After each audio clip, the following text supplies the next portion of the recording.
vile Nick slander aside, it's a completely new game, and I think more than ever, any army can compete with a couple exceptions. Yeah. But you want to get right into it? Let's get into it. So overall, I am a huge fan of the changes, and we need to first define our tier list before we jump into it. So we always do it as, in my opinion, S tier is when a faction is too good in the sense that there's very little opponents can do. Even high-skilled opponents into that faction are going to struggle because they're simply not on even footing. Whether that's down to broken rules, various mechanics, whether they just have simply too much undercosted units, they have to have something in that category. That just takes them outside of the normal. Not me in the morning. Didn't touch his computer. It's a lie. It's not. It's not a lie. It could have been anybody, but it was definitely Nick. I don't know if you guys could hear that, but Nick came in to defend his honor, what little of it exists. And so I guess he watches the videos. That's nice. He does watch. So, I mean, we don't have win rates for any of these armies because it's a whole new metagame. But in general, I also don't particularly like win rates as a measure of how well a faction can do, a measure of a faction's potential. Yeah. Typically, most of the time that they're played at tournaments, they're not played to the fullest potential. That's just how, the bell curve works in terms of player skill. Mm-hmm. And a lot of the time at mid-tables, mobility is underutilized, whereas raw defense and durability, or just stats overall. Or just raw stats tends to perform better. Whereas at top-level play, mobility is king, and stats are very important, but take more of a back seat. So that's why you tend to see things like Death Guard having a higher win rate than maybe they should. Like, you never see them winning events, although now you might. Now you might. Buffs. They got some buffs. So that's just our intro. Like, this is how we look at tier lists. Yep. So S tier is for those armies that have some sort of broken, something fundamental about them. It puts them on a footing above all the other factions. Yep. I would say A and B tiers are armies that can compete at a good level. So if your faction falls into A or B, play it with no regrets. C and D, C needs some work. D is you need special things to help you. Yes. D is where you have essentially nothing going for you, and it's every single game is an uphill battle regardless of what list you're running. Yeah. We're going to be going through every faction, and kind of like the other ones, we're going to focus on a couple lists, or maybe even just one list for a faction. So there's going to be a couple ones that are just carried by a single list, but it's so powerful that it brings the faction up. We are not taking the faction as a cohesive whole of all the data sheets in there. That is just not how top-level competitive play is done, unfortunately. Unfortunately, because if a codex is good, when you pair into it, you're going to see the good list. You're not going to see, the D tier unit that's hiding in the back of the codex. Yep. Shout out to Fluff, Crunch, and Minnie for gifting 5 Art of War memberships to 5 lucky little guys. That is so generous of you. Thank you so much, and hopefully those members appreciate it. We definitely do. So, with that being said, let's go ahead and jump into this. And we're going to start with the Adeptus Mechanicus here, Jack, a faction near and dear to your heart. I know that. And it's a faction that had a win rate less than Guard over the past, before the NEPHILIM book came out, which is insane. I don't understand it. Like, wild. They got some nerfs. They got a lot, but a lot of their units still worked. So I don't know why their win rate started to fall. Like, there's a joke in this house where either me, John, or Nick will say, well, Admech are still broken. And then every one of the other two would, the other two will just go like, yeah, still broken. Still broken. They're still broken. I hurt these gentlemen quite bad with the Admech for many, many months.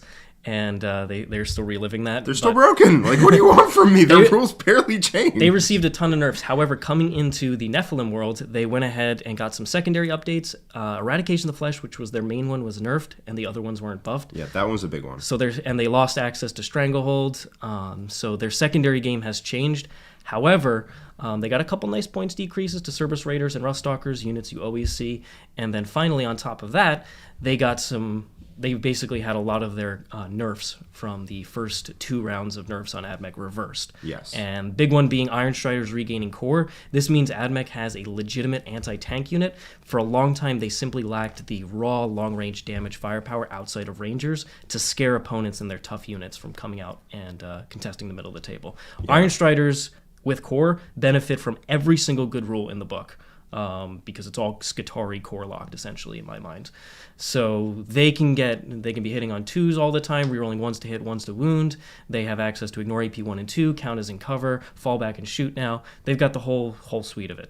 So they are legitimate anti-tank, and in a meta where there's a lot of big units that Admech typically struggled against before, they can deal with them now. And like the hardest counter to Knights I can possibly imagine is a 5 to 6 man unit of Iron Striders with las cannons that you give reroll 1s, and ignores AP 1 and 2 and put them on a 2-up. That is the hardest counter to Knights and Chaos Knights I can possibly imagine, and yes, that includes Hammerheads. Because Hammerheads, if the Knights can see them, the Hammerheads disappear. But those Iron Striders can literally sit on the backboard edge, and I can't do anything about that. All my shooting's AP 2. It just bounces, and then the Admech just shoot back and just pick a knight, turn after turn. 2 knights and gone. Guess what, Jack? Right? I said Eradication of the Flesh was nerfed, okay? Because it's changed from if you kill more units on your opponent's army than they killed of your vehicle units, you got 3 points, which was amazing. Now it's Admech vehicle units kill more than your opponent killed of your vehicles. Well, if you have a devastating Iron Strider unit that just kills at least one thing a turn and they don't die in return... It has to be an infantry unit, which means you can't go tank hunting, unfortunately. And, but still, like against Knights, I'm saying, you can go ahead and take this in No Mercy, No Respite, and you can take Bring It Down. Well, no, because it's infantry. So if you kill Knights, you didn't kill any infantry. Is it infantry locked? Yeah, it's infantry. Are you sure? Pub sub. All right. That's sad, but it's still quite good. Maybe not specifically against Knights. If more enemy units were destroyed by you should have taken the bet, see? I should have taken the bet. I'm a fool. I knew it. I talked about it last night. Why am I this bad? I don't know. You weren't confident. My confidence scared you off. It really did. I'm going to get rid of your confidence. I'm still going to suck that up. I don't know. I count that as a win, honestly. I got in and out without losing a pub sub. No, it's just, so that secondary is amazing. Now, if you're taking this big brick of Iron Striders that just kills stuff turn after turn and doesn't die in return. What category is that in? No Mercy, No Respite. So you can take that and Bring It Down. I was talking Admech secondary game, not great. Iron Striders getting core, back to great again. So I think this is a huge deal. They already have good retrieve Nephilim data or banners. I think this is a huge deal for Admech, and I think they're dramatically stronger. That Iron Strider unit is terrifying. It really is, and it just didn't exist before the balanced data slate. Exactly, and in Veteran Cohort, it benefits from some of the other strats, like potentially +1 to wound, although it's pricey. So I think Admech are quite strong, in my opinion. I think they're A tier.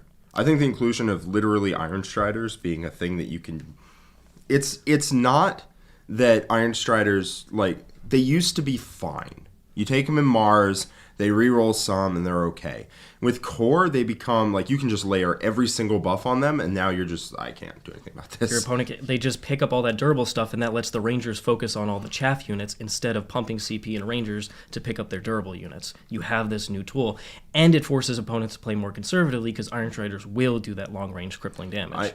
I'm so ready to just get traumatized all over again. I'm back, baby. Like, just like it's my first time, you know? This army is... Ruststalkers are cheaper, so you got about like 60-plus points in your list, which means you can take some upgrades on your characters or upgrade a Marshal to a Dominus and get another Holy Order, or just extra Cerberus Raider unit, whatever it is. This is a really big deal. Admech already have some of the best OBSEC in the game, and it's very hard to contest their primary. And I think this is a massive, massive deal for them. I think it is for sure. I remember you being a little salty when just the points updates came out, and you saw them, and you're like, oh, come on, really? Admech? And then the balanced data slate came, and it was Christmas time. But now 1 CP auto pass on objectives is back. Yep. You can use that multiple times. Huge in this command point economy. It really is. And you have the old access to Galvanic Fire with Agrippina that's 4 shots at strength 4, AP 3, no cover in half range in 18 inches. Yeah, you're a big fan of Agrippina, and I can't say you're wrong. Like, that extra AP... especially stacked with Ignore's cover, it will just pick up Marines again. I can't wait for it. All right. And speaking of which, I am playing Admech in the Worm against Nick's Death Guard today.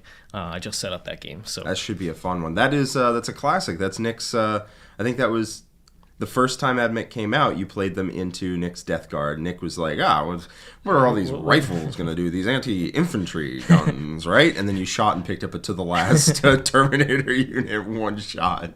And now I have Iron Striders with Core just going to work. He's Morty. All right, so a faction that's near and dear to both of our hearts. Yes. It is the Blood Angels. So, Blood Angels with Armor of Contempt, you saw their win rate climbing, and you saw them, more importantly to me, start finishing close or at the top of tournaments. Just more and more and more. You were seeing like, one Blood Angel guy in the top 8, interesting. Another Blood Angel guy in the top 8. Blood Angel guy wins the tournament. Like, it kept happening, which means that the power level of the army was creeping up. And with Armor of Contempt, I think it's fair to say Blood Angels was the most powerful Space Marine chapter once Armor of Contempt came out. Yes. The main reason for that is their specialist melee units, the Death Company and the Sanguinary Guard, get massive buffs off of it. Death Company not quite as much, but Sanguinary Guard running around with a 2-up and they can benefit from cover. Means that, like, as before you had to hide, and then you could charge out of hiding and you had to play cagey. You don't really have to now. I mean, it is better if you do, but like, you don't have to. You can just stand in cover in the open and let like a shooting army wail on you, and then you're like, not enough, dead. And then they just hit so absurdly hard that they ignore Armor Contempt functionally because you just clean their clock no matter what. So they were kind of king of the Space Marines once Armor of Contempt came out. But don't worry, they got some points drops in some to their key units. If you had asked me what I wanted you to do, so first off, the standard list, the list that I switched to, right? So I had Dante, Priest on Bike before, and with a bunch of upgrades, Sanguinary Priest and a Chaplain on Bike. I mean, Priest, Sanguinary Priest, and a Sanguinary Ancient, and I was like at -1 CP when the new CP changes came out. So I swapped the Priest, the Chaplain on Bike to Asterath, and I made Dante my Warlord and didn't give him a trait, so I just get +1 CP for that. And I'm like, sick, I started at 3. Well, they dropped Asterath, the guy I was already including, and then they dropped 2 CP on 2 points, sorry, not 2 CP, 2 points on Sangard, and 2 points on Death Company again. That, I will take it. I'll take it. I don't know why they did that. They didn't have to, but they did. It doesn't make the army broken, but it does make the army really, really good. And the comparison between a Vanguard veteran, the Lightning Claw, and a Storm Shield, or a Sanguinary Guard for the same points cost is kind of crazy. The Sanguinary Guard is infinitely better. So you just have the best fast close combat, and because slow close combat's just not really a thing, you have the best close combat. Yep. Flat out of all the Space Marines. Possibly out of the whole game. The Sanguinary Guard hit incredibly, incredibly hard. But there was one more thing. Assault Marines went down significantly. A lot of their upgrades became free, and their special weapons became 5 points.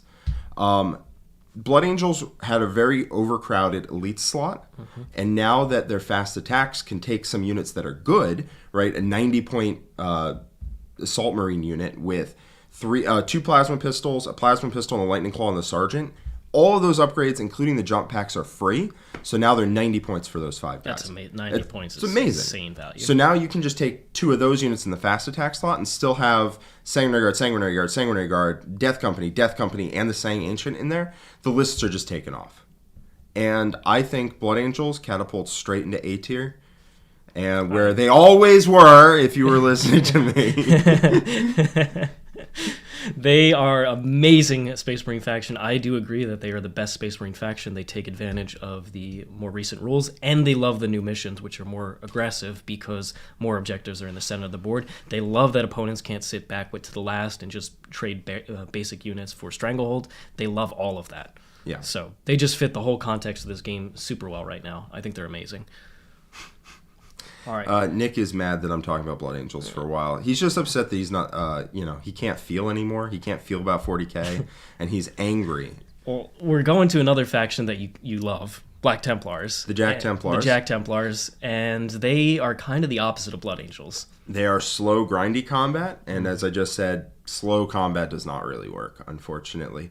Now, they can kind of grit through it with stats and the ability to have an invuln against some armies, and you don't have to take it. So, like, against a lot of armies, you're going to take some other doctrine so that you get your cover save and you stack that with Armor of Contempt, and then you're durable. But against some armies like Sisters, where they have a lot of AP and all that, you take the 5-up invuln and you really like it. That being said, slow combat doesn't really work. So Black Templars have always been more of a shooting army, like a mid-range shooting army to me, like Eradicators, Inceptors, the newly buffed Eliminators, where all their las fusils became free. So there's 75 points no matter what upgrades you want to give them. I do think Black Templars can work well as kind of like a mid-range shooting army with some combat punch to back it up. But I don't think they work well as a combat army. Now, I think they're B tier just because of their lack of mobility. I do agree. I think they have some decent roles, and they're not like a horrible faction. They just don't do anything supremely well. They don't have supreme durability. They don't have supreme offense in either combat or shooting. And then they don't have a lot of jank anymore. They have some jank. They have some, but they don't have nearly as much as they used to. And they're also let down a lot by their short range. Eradicators have 24-inch range. Inceptors have 18.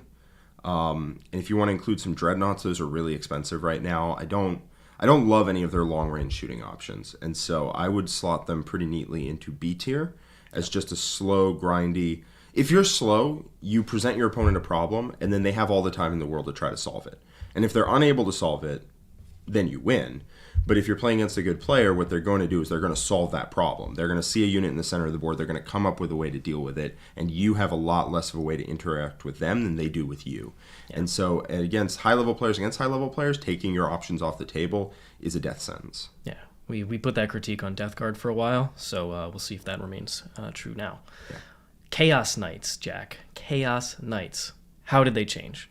Well, they got a little better with the secondary changes because they have good secondaries. And before you picked one, and then you relied on like Stranglehold and another one. Well, now they can pick all three of their good ones, and everyone else has to try and scramble to put together a secondary plan out of their basic rulebook. So I would say Chaos Knights did get a lot better that way, just by having a good secondary plan. I think that's like the biggest thing. It's just solid secondaries. You have to have solid secondaries with Knights because you give up Bring It Down so easily. And so it's good that they have native ones inbuilt to their faction-specific secondaries. It's like how Grey Knight secondaries weren't actually that broken unless your opponent had a Psyker. Because you would have Purifying Ritual, which is broken, but they would have Abhor the Witch, which is also broken against you. So they would balance out. Now, Chaos Knights, they're always going to take Bring It Down. And you need good secondaries to compensate for that. Well, you do. The Knights, Imperial Knights and Chaos Knights secondary game, very, very good. Which means it's hard to outpoint them. And they have a lot of OBSEC as well. As well as a lot of shenanigans. There's some armies that just cannot beat Chaos Knights, like Tyranids. Because Tyranids have like leadership 5 across the board. So they just fail dread tests every single time they take them. And then you just can't charge. You just can't shoot what you want to shoot. It's real bad. Well, like aggressive armies like Orks, which are relatively low leadership, they hate dread tests. Yeah, they really don't like it. Have to have their charge distance. Oh, it's brutal. Yeah. So I think the main concern for Chaos Knights right now is the fact that Tau armies are going to shift towards Hammerheads because they got such heavy points increases to the Crisis units. And then armies like Admech now have core Iron Striders. I think the anti-tank in the game is, like, from certain factions, it's just going to be very difficult to deal with. Not impossible, mind you, but I think matchups is going to be very important, as always, for Knights, and I think there's a couple tough ones right now. Yeah, I think Knights and Chaos Knights are going to be very inconsistent for that reason. You take them to a tournament, and you pray to the matchup gods, and if you avoid the bad matchups, you're going to be fine. But if you hit like a triple Hammerhead Tau list, which is going to be a lot more common now, if you hit that like 8 Iron Strider Admech list, which is going to be a lot more common now, there is not that much you can do. There are plays you can make, and there are ways you can play it that are better than others, but it's going to be a rough game. Yeah. So where do you think we should fit them? I think they belong. I think Imperial Knights are better than Chaos Knights. From my experience playing with playing with them. And I think John would tend to agree with me after playing Chaos Knights. I would put them at the very top of B tier. Okay. They might go up as we see other armies. It's just that inconsistency of, like, did I hit my bad matchups? If not, then A tier, fine, yeah, sure. Yep. But if you do hit those bad matchups, it's like C or D tier. Yeah. So, And we'll see the armies up here and see if they actually struggle against them. yeah, and then we can reevaluate at the end. I think that's a really good way to do a tier list. Yeah. Let's thank Chris Cox for joining us as a War Room member. Thank you so much, Chris. And then we have CAK. Thank you all for all the help for the updates. Going with the Silent King and 100 Warriors a few weeks. Testing the Silver Tide. Well, you know I love the Silent King. You know I love Warriors. I'm rooting for you. And then we have GP joining us as an Art of War member as well. Thank you so much. And then we have a $5 super chat from Frog of Brass saying, is Trajan Valoris still a big deal? Well, we're going to get to him. We'll get to him. Trust me. He's a big part of that codex. We'll get to him in 3 armies from now. He's still good enough to take, but he's also points to the point where you can leave him at home without feeling too bad about it. And then we have Grotworks Mech Shop. Awesome name. $5 super chat. Thanks so much. I need more info on this secondary play you speak of for Chaos Knights. This is an area I'm struggling with because hate grind them down. Well, unfortunately, sometimes you just got to do what you just got to do. And sometimes you got to take grind them down. Secondary game plans are not as reliable as they used to be. And so sometimes you have to take something that'll get like a like 9 or 12. Yeah. Path of Destruction is pretty good. That is, you get a victory point if an enemy unit was destroyed by a Chaos Knights unit that was in your deployment zone, one that was destroyed by a Chaos Knights unit that was more than 3 inches out of your deployment zone, and one that was destroyed by a Chaos Knights unit that's in your opponent's deployment zone. Over the course of the game, I'd expect to get a couple points a turn on that. I would probably rather take grind them down than that, but that's fine. Storm of Darkness is pretty good as far as the actioning objectives. You just have one person running around doing those actions. Again, you just got to put your secondaries first when you're playing your game plan to make sure you get your points. If you just fight your opponent, not all the secondaries will fall out. Ruthless Tyranny is a nutty secondary, and you will get a 15 on it. One victory point if every objective marker is within 12 inches of a knight because it's dread range. One victory point if half or more of the markers on the battlefield are within 12 inches of a knight. And 2 victory points if you control half or more of the objective markers at the end of your turn. That's up to 4 points a turn, not even that hard. 3 points a turn, dead easy. And the big thing here is that when you're looking at good secondaries now, it's not auto 15s. It's I can get a nice safe 10 to 12 points on this. That's how you have to think about them now in the Nephilim pack. So I would take Storm of Darkness. I'd take that, and then I'd either take Grind or your No Mercy, No Respite. And then we got Logan with a $5 super chat. Thanks so much. Does the update change my opinion on Orks? And will I just shoot them off the table? Well, we'll get to Orks, but I do think they are dramatically improved with the balanced data slate updates. So we'll get to that, but I do think they are much improved and more a faction you need to take seriously. Yeah. Thanks so much, Logan. All right. Heading over to Craftworld's, another army that got some significant nerfs in the balanced data slate. It got some points increases, but say Brad Chester's list only went up about 80 points, which is totally reasonable. He said, I think he's going to cut some... he cuts like a Corsair unit and something else and done. So they weren't hit hard by the points update, but the data slate, Hail of Doom, you can't take Ignore Cover with it now because it is all-consuming. It takes up both traits. And then Fire and Fade is only once per game. Yep. And the stratagem to, instead of flat moving 6 on your battle focus, the strat instead lets you re-roll the roll. So it's less consistent. Still decent. It's still decent. I think Eldar are still good. I think they're still really good, honestly. They still have the ability to drop a lot of firepower on you. They still have decent mobility. I know Brad was talking about moving to Bealtan because you get that more consistency on your battle focus rolls. I agree with Artorius Rex in our comments that casual Eldar players are going to feel a big pinch. I think they are. I think I think you need to be extremely precise on your movement. Yep. I think if you're not, you are going to, because you're made out of paper. You're going to die if your opponent can see you. Even like not really a shooting army will still pick you up in shooting because you are made out of paper. But I think if you get your movement tight, if you get it like on point, I still think you're going to give some people problems there. Your secondary game did get a little worse because you Eldar players in general relied on to the last Stranglehold to cover, and then you take a psychic secondary. I think now you take a Psychic secondary. I think you take a... what is it? The one where Aspect Warriors need to kill things. You lean into that. Yep. I still think you can do pretty good work. Yeah, I think MSU Aspect Warriors is still going to be quite strong. Hell of Doom is still outstanding as a trait, and I expect Eldar List to still just take it and run a lot of Dire Avengers, a lot of the Shuriken Bikes, because they didn't go up.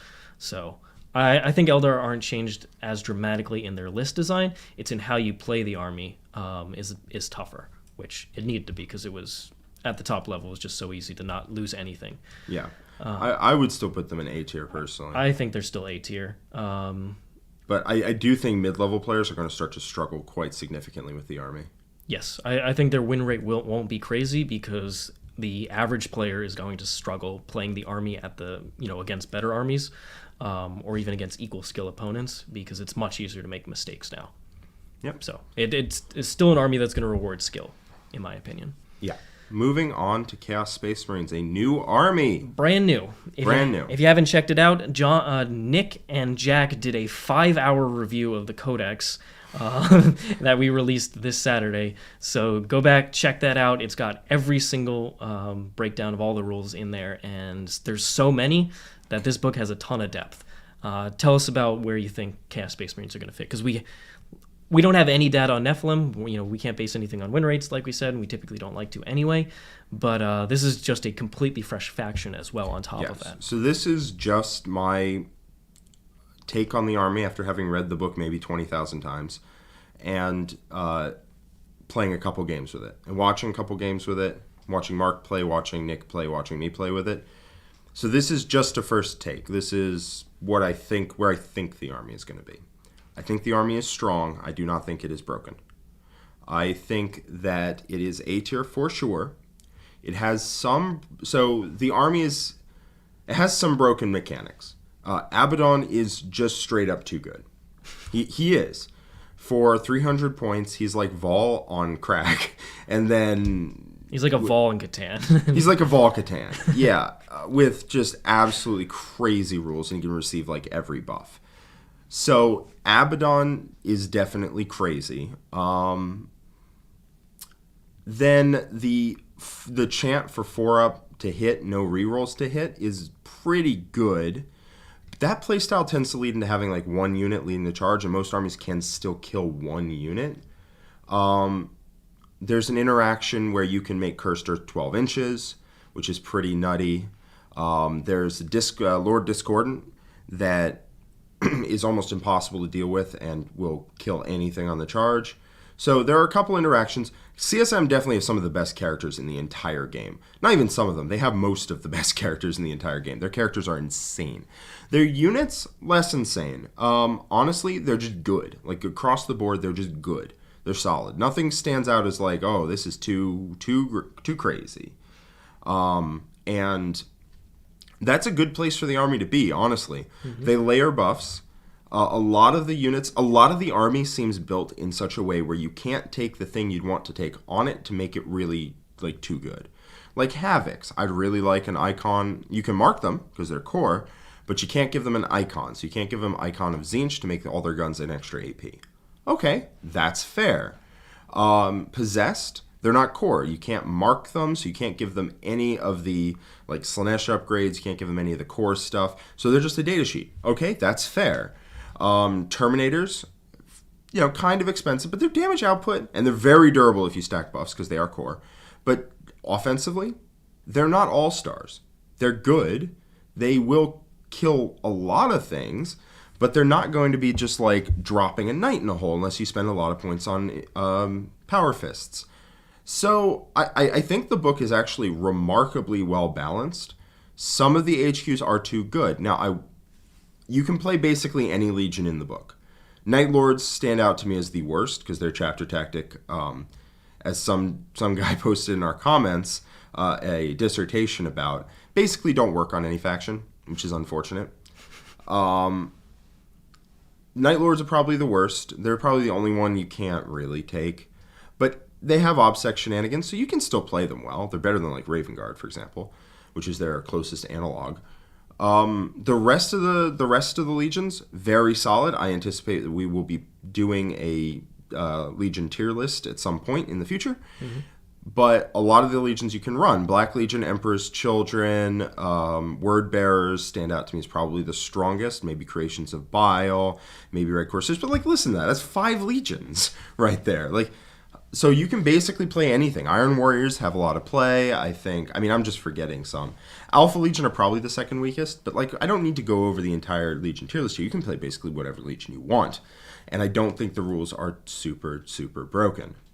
So I think it stands out as a very strong book, but at a power level that we're looking for in 40K for new releases. Yeah, if they could have stacked all the buffs on certain units like Possessed, then I think we would have had some broken combos here.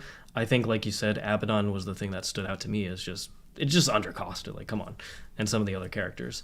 But when I've played against them, their secondary game is decent. It's pretty fine. solid. It's good. But it's not, they're just going to rack up tons of points for very easily. And in that case, every game against Chaos that I've seen has been relatively close. They're not blowing factions out like Tyranids when they showed up. So I think they're very strong in the hands of a good player, but I think they aren't going to absolutely dominate. No, I think they're good. You basically need to take a specific legion in order to, like, you need to take either like Word Bearers or Creations of Bile or maybe one other to have a great, like, have a good secondary plan. Otherwise, your secondary plan is like below average. Yeah. But your units are very strong, so like it balances out. We've got a $10 super chat from Spencer here. Thanks so much. While it was not mentioned in the 5-hour stream, what are your thoughts on World Eaters with the White Dwarf and the new Codex? I believe Mark Perry is going to be trying out World Eaters over the coming weeks. He is extremely excited about them. He loves the World Eaters. Of course. He played them on stream many, many times. So I think he's been putting the most work into the World Eaters. But Jack, how do you feel? I don't actually know the rules, unfortunately. All right, well, we're going to trust Mark on that, and he is very excited, and he believes that they are one of the best legions to play. Yeah, my plan was to read them when they came out, but I don't believe they've come out yet. No. We have a $10 super chat from Matt O, the legend. Hey guys, thinking of dropping Draxus into Sisters as a toolkit in a new Chaos, Abaddon, and Catan. Think I can power through the T-Suns Grey Knight matchup anyway? Am I off on that? You're not off on that. Thousand Suns and Grey Knights should be prime pickings for Sisters with their massive AP4 off of Repentia, the newly buffed Zephyrim, and Multimeltus. So I think you're fine into T-Suns and Grey Knights either way. Draxus, the ability to smite, I believe it's the ability to smite them to do mortal wounds out of sequence. If you really want to get cheeky, what you can do is you can take a priest and you can take the litany that does D3 mortal wounds, and then you spend 1 CP to do it in a different phase.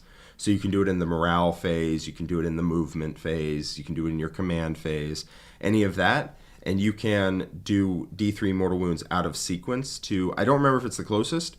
That is probably better than having a pocket smite.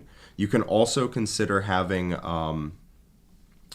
Ephriel Stern, because she basically does a smite as well without actually being a psyker. Yep. So if you want to preserve your Abhor the Witch while getting those out-of-phase mortal wounds, those are 2 really good options. If you include both of them, Abaddon really can't get near you.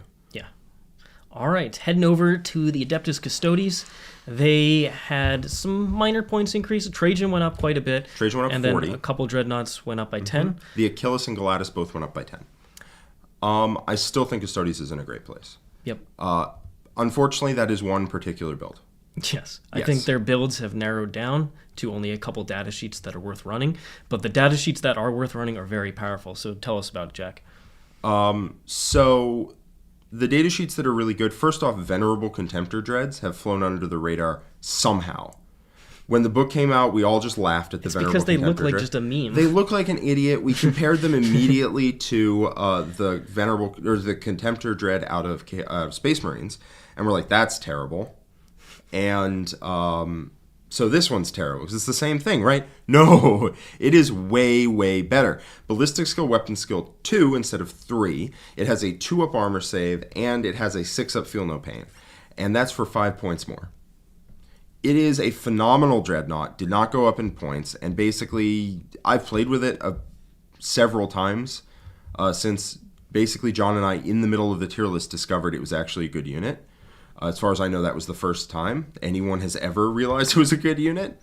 And I played with them since then, and they're the best dreadnought now. Like, not particularly close because anything else is 15 to 25 more points.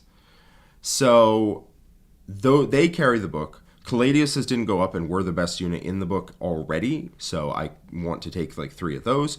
Palaces are great. I want to take multiples of those. I want to take multiples of the Venerable Contemptors.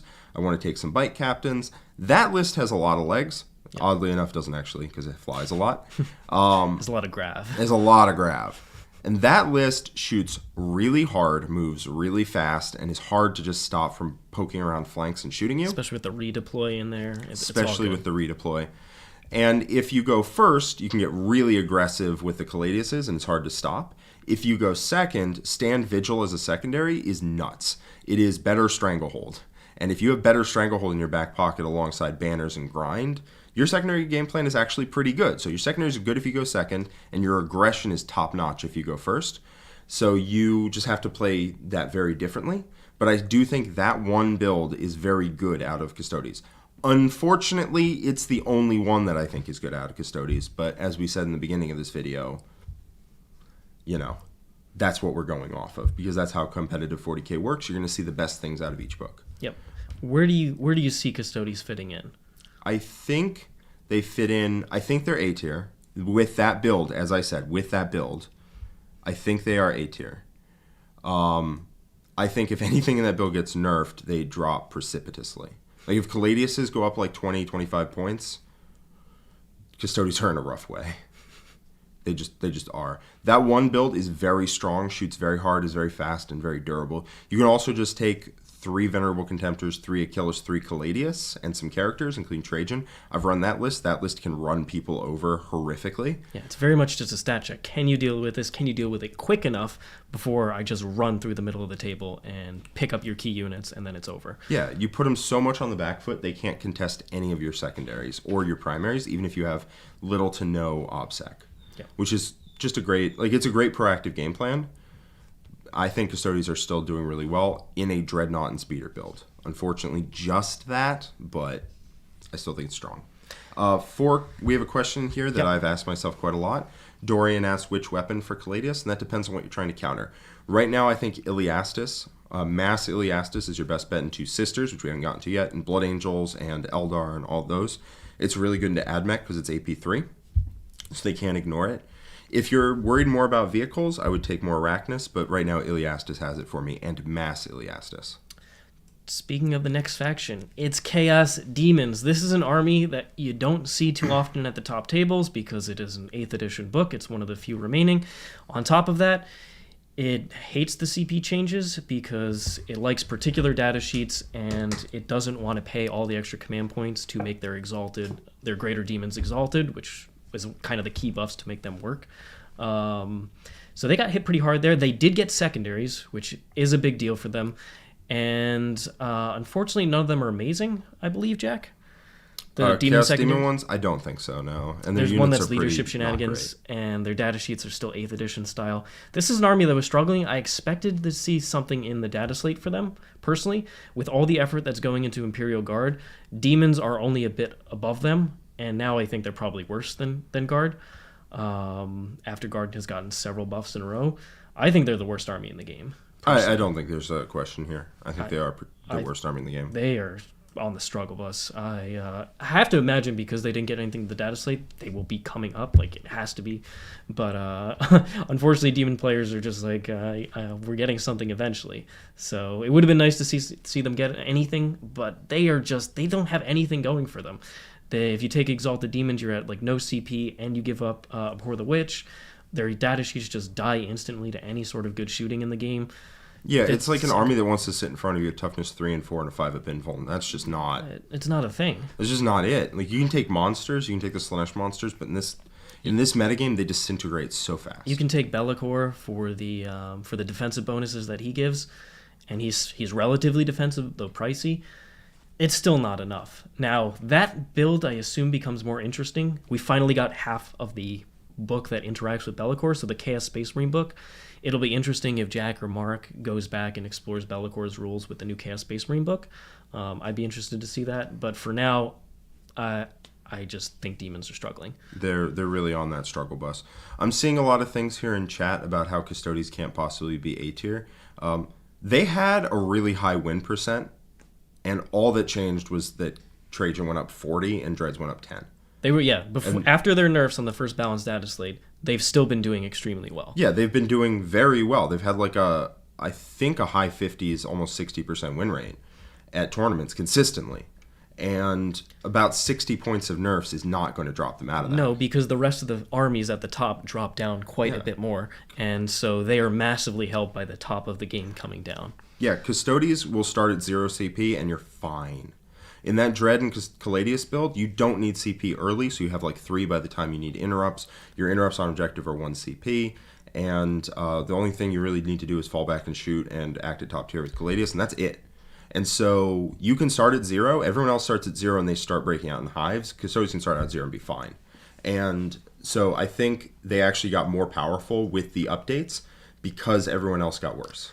We got a €5 super chat from Tolkash01. Thank you so much. What's your take on the nerfed Eldritch Storm? In my opinion, it was far from broken, especially after the changes in NEPHILIM. The changes in NEPHILIM definitely hurt it because of the command point changes. What you would do is you'd spend 2 CP to Phantasm your Farseers, get them in range, pop the 3 CP, and that's just a crazy play that can't happen. I really anymore. hope Nick is listening right now because I'm about to... But the stratagem itself was broken.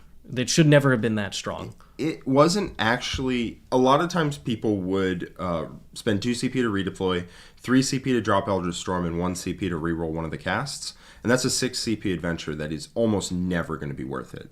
As far as... so I saw a lot of people, Nick mostly, just go wildly out of the way to kill all their CP, spend all their Psychic Powers turn 1. Hey, Brad did it to be fair, too. True. And not kill nearly enough to make that worth it. But it was a very non-interactive strat. Could hit out of line of sight, and there's nothing your opponent could do. It hits the same turn. And its potential was very high. It needed to go. But I don't think it significantly drops the power level of Eldar, to be honest. I think it was a gimmick, and some people just relied on trying to drop it turn 1. Called out. Yeah. All right, heading over to the Dark Angels. This is an army that also benefited quite a bit from Armor of Contempt. It's got 2-up armor all over the place. It loves Terminators with their extra defensive bonuses. And it had a quite decent secondary game, though it's a bit toned down with the changes to Stubborn Defiance. It got hit really hard. Stubborn Defiance is now much, much worse. You have to hold it with the same unit all game. And they also like To the Last as well as a potential option. So their defensive kind of just sit back and rack up a ton of secondary points while keeping the primary even. It's much harder to do now. So they are definitely hit in that way. They're also not one of the fastest armies unless you take Ravenwing units, which I think are pretty improved. I believe Death on the Wind didn't really change. It didn't, and that's insane. It's a great secondary, and then on top of that, the Black Knights also went down in points. So you might see more bikers now. And I believe they got their Corvus Hammers for free. Yep. Which is they were a good upgrade. I think last time they got a points decrease on their base cost. Now the hammers are free. So they're one of these units that got multiple buffs. And with Armor of Contempt as well, they're quite a bit more interesting. Yeah. Yeah, Adam Camilleri is going to be a lot happier. He was trying to force Black Knights into basically everything, and now they're 5 points cheaper functionally. And then units like Dark Talons are still very strong. Some of the scariest flyers in the game, although pricey. I think this is one of the better Space Marine chapters, in my opinion. Although the nerfs to their secondary game probably leave them in the upper B tier. I would say definitely the upper B tier. I think Ravenwing is what I want to go to. I mean, Landspeeder Vengeances went down. Those are really cheap now. I think they're 110. Yeah, a bunch of plasma on a fast-moving platform. For sure. The Landspeeder, I forget what it's called. The one that puts like a dense cover aura up for other speeders went down, which is great.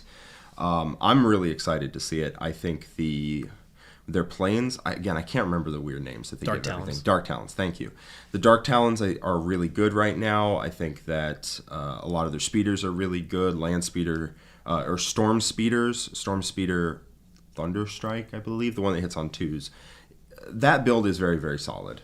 Yeah, and in fact, for the Art of War podcast, Nick just interviewed Sasha, who had been doing very well with a Ravenwing build. And he's very excited about the new changes that are happening. So if you want to check that out, that's coming out on the Art of War podcast, and he talks exactly about what new Ravenwing's going to look like. Yeah.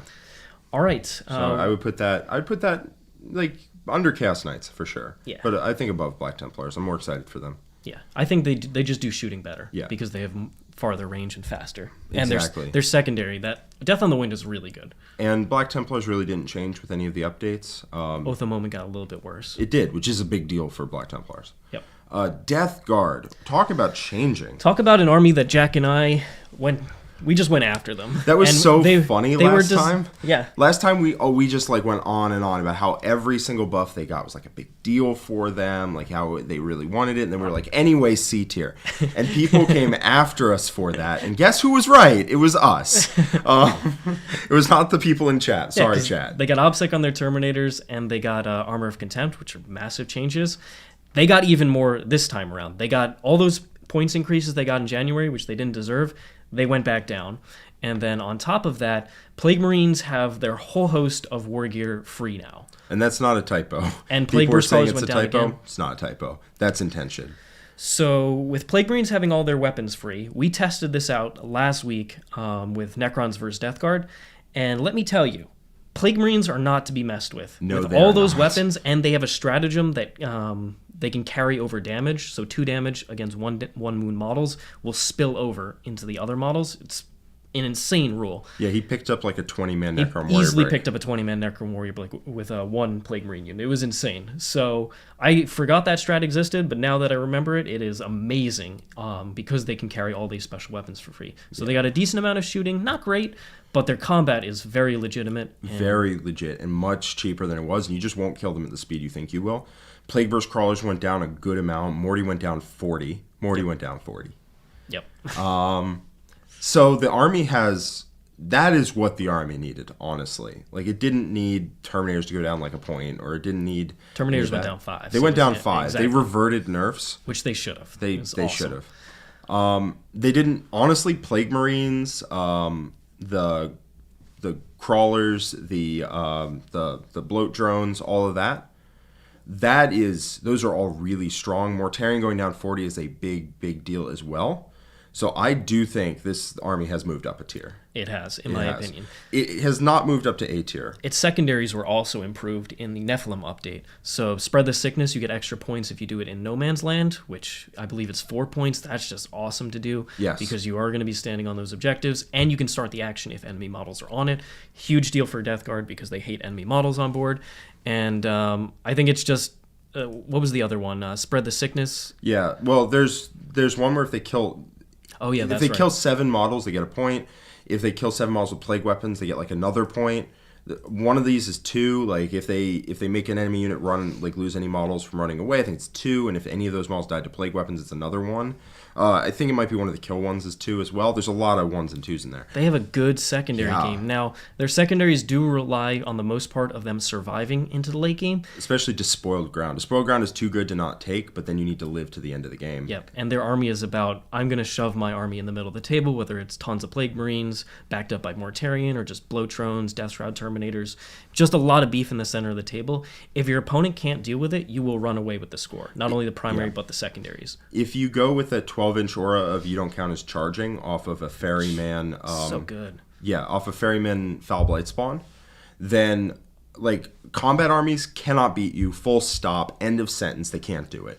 Blood Angels before could kind of handle it, but a mass of Plague Marines with combat weapons and a no charge me aura is unbeatable. I'm sorry. It's just, that point, you just can't charge like any of their army, and they just get to trundle onto every objective with OBSEC.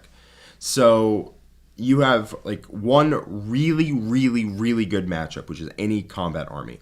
Straight up can't handle you, period. Anything else can probably chip enough away that even if you win, you're not going to win big because Despoiled Ground, you're going to be left with like 1 Plague Marine unit at the end of the game that can't really complete anything. Also, a lot of the time, there's a critical mass of Plague Marines. Once they die, once they get down to a critically low number, the entire army kind of falls apart. And it's unfortunate. And you can see that. Once they get down to like 15 to 20 Plague Marines, the Plague Marines just can't do enough, can't move to enough places, and the army just kind of collapses. Yeah. Speed is still an issue, and then Yes. mortal wounds are still a major issue for this army, which is why I don't believe they belong in A tier, but I do believe they have moved up to B tier. Yeah, I think they are better at being Black Templars than Black Templars are. I think they're better than both those factions, and honestly, they might be better than Chaos I Knights. don't think that for a second. But I think they belong right there. They are not C tier anymore. They have play into the top armies, like especially Blood Angels is an army that they can actually effectively play into. Yes. We have a $10 super chat from Dagon Yevrag. Sorry about that.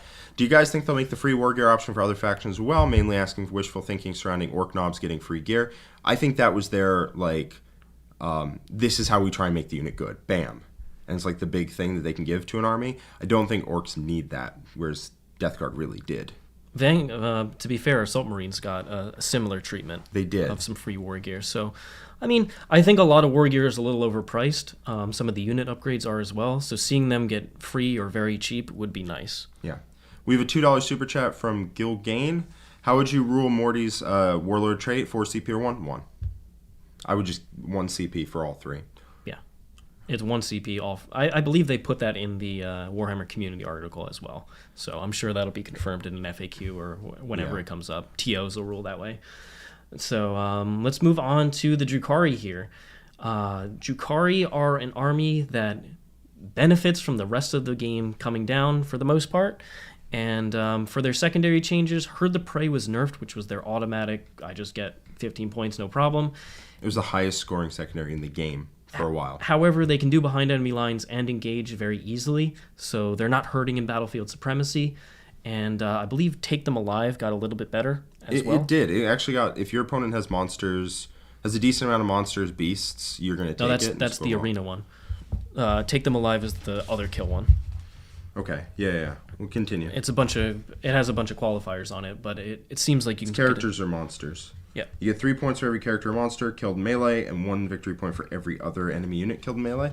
Gotcha. That is exactly very, very, very solid. I like that one quite a lot because you're going to kill a lot of stuff in melee with Drukhari. Yeah, and witches went down a point, which nice for them. You're still probably not running tons and tons of witches. Yeah, they were just overpriced. I think they were 12, 13, 12, I think. Hellions are still very good. You have access to very cheap transports and OBSEC that can flow across the board. Advance and Charge army-wide still very strong. I think Drukhari are just in a perfectly decent spot. Not going to crush everybody, but also not weak to most factions in the game. They have play into most things. Yeah, they're fast as hell. They have decent secondaries, not amazing. They have decent kill power. They have good kill power. So I like them quite a bit. Do you think they go in A or top of B? I think they're top of B. You think they're top of B? I think they can struggle against some of the new set of top armies, but I think that they have play into all of them, and it's not like it's a huge difference. Yeah, I could see that. I mean, we can come back to this when we're, when we get to the end of it. I think they are going to struggle with damage outside of a couple units nowadays. Like Armor Contempt isn't great for them. So they can Hellions being AP1 is so unfortunate. They can struggle finishing off units, but they still have good killing power. Yeah, I like them quite a bit. They're they're just a really good balanced army at the moment, which they were not a year ago. Yeah, no. So I think they finally found a good spot for the Drukhari. Heading over to Deathwatch, an army we haven't really talked about in a little while. No, they got hurt really bad by Armor of Contempt. It's kind of the opposite of Blood Angels. Blood Angels get it but ignore it, and Deathwatch get it but get ruined by it because they relied a lot on AP1 ignores cover or just AP1. And so I think they suffered quite a lot from that. Now, they did bring down all the specialisms by, I believe, 5 points, which helps a decent amount. It's like 30 points back from the Army of Renown. And they do have good buffs, so I can't say they're bad. It's just I can't get super excited about them. I don't think they're the powerhouse, like the janky powerhouse they used to be. Yeah. So I would probably put them into B tier, maybe around Black Templars. They feel a lot like a Black Templars kind of army right now. Yeah. How do you feel about them versus each other? Very hard to say. I feel like Deathwatch have a few better tools. Yeah, Deathwatch are probably better. Reroll wounds against the data sheet is just awesome to have. That is so good. They're just like armigers. They're so good at that. Yeah, I would. Or that's so good. Yeah, I'd put them in that. Or the +1 to hit aura against fly. Like, it's still good to have. Yeah. All right. So we did miss a super chat here from CAK, $5 super chat, asking whether Terminus S, the Army of Renown for Death Guard, is viable again. It definitely helps that the Poxwalkers went down. Poxwalkers just die. Did Poxwalkers go down? Yeah, I believe they did. Okay. I'm pretty sure all those nerfs were reverted because they had gone up. So I believe Poxwalkers went down, and that helps, but I'm not convinced about this army because it doesn't do any sort of damage in shooting, and you need at least a bit of a mixed arms approach. Whereas the Plague Marine units, which don't really benefit from Terminus S, they can put out enough shooting to start whittling units down and then hit them super hard in combat. Yeah, they benefit from being able to like deep strike or whatever, which I'm not really going to do. Yeah, it's cool because you don't want to spend a lot of command points on that type of stuff. But at the same time, the screening in the game is still going to be amazing. There's still super cheap screens in all the top armies, and you're not getting where you really need to be. And on top of that, Poxwalkers just die to the damage in the game right now. They just disintegrate. There's just volume everywhere. It's really bad. So I don't think we're going to see it that much, but if you like the Terminus S detachment, it is much better. Yeah, you also miss out on Morty, which I really like. I think Morty's good at 450. Yeah. All right. The Grey Knights. I was seeing some comments in chat where they thought Grey Knights were S tier. Going to be A tier for sure. They might be A tier, but so I don't know. I'm unconvinced. Purifying Ritual was one of those secondaries that possibly was on the chopping block to get nerfed. It got like the slightest of nerfs, right, Jack? If you do it on 4 objectives, it's only 5 points instead of 6. Yeah, I mean, whatever. So you don't get like a potential 18 points that caps it at 15. You only get a 16 that caps it at 15. Like, whatever. You're probably going to get 15 points on Purifying Ritual, whether you could have gotten a 20 or not. So who really cares about that nerf? That nerf basically doesn't exist. And a lot of the secondaries in the game for most armies got worse. Like Strangleholt's not a thing, To the Last is not a thing.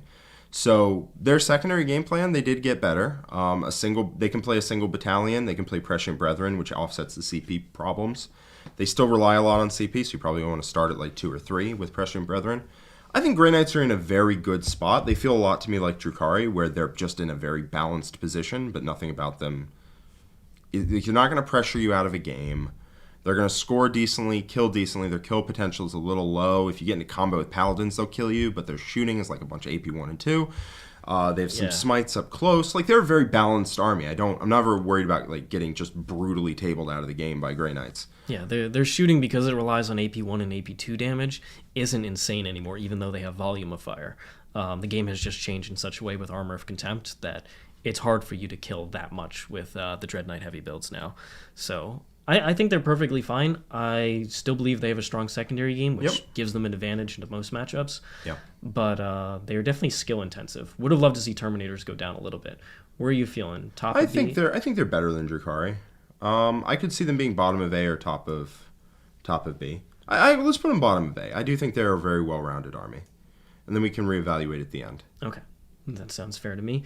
GSC, an army that I expected to get some points decreases in the points update, simply because they are one of the factions with a lot of overcosted data sheets that you never see. Their damage is basically upheld by the Patriarchs and the Psychic phase, and then the combat from Pure Strains and the Acolyte units with drills and hammers and stuff. So Aberrants are okay, but it's better to have more units in my opinion. Where do you feel? Like, their secondary game is still quite strong because they can very easily get that to that 40-plus points range with doing very little. Their damage is a little inconsistent because they only have a handful of units that really kill, durable enemy units, and you have to set up things where setting up Fight Last and making sure that you ignore Overwatch, stuff like that is all very important for GSC. It's definitely a super high skill-intensive army. How do you feel about them, Jack? Here's the problem with Genestealers, right?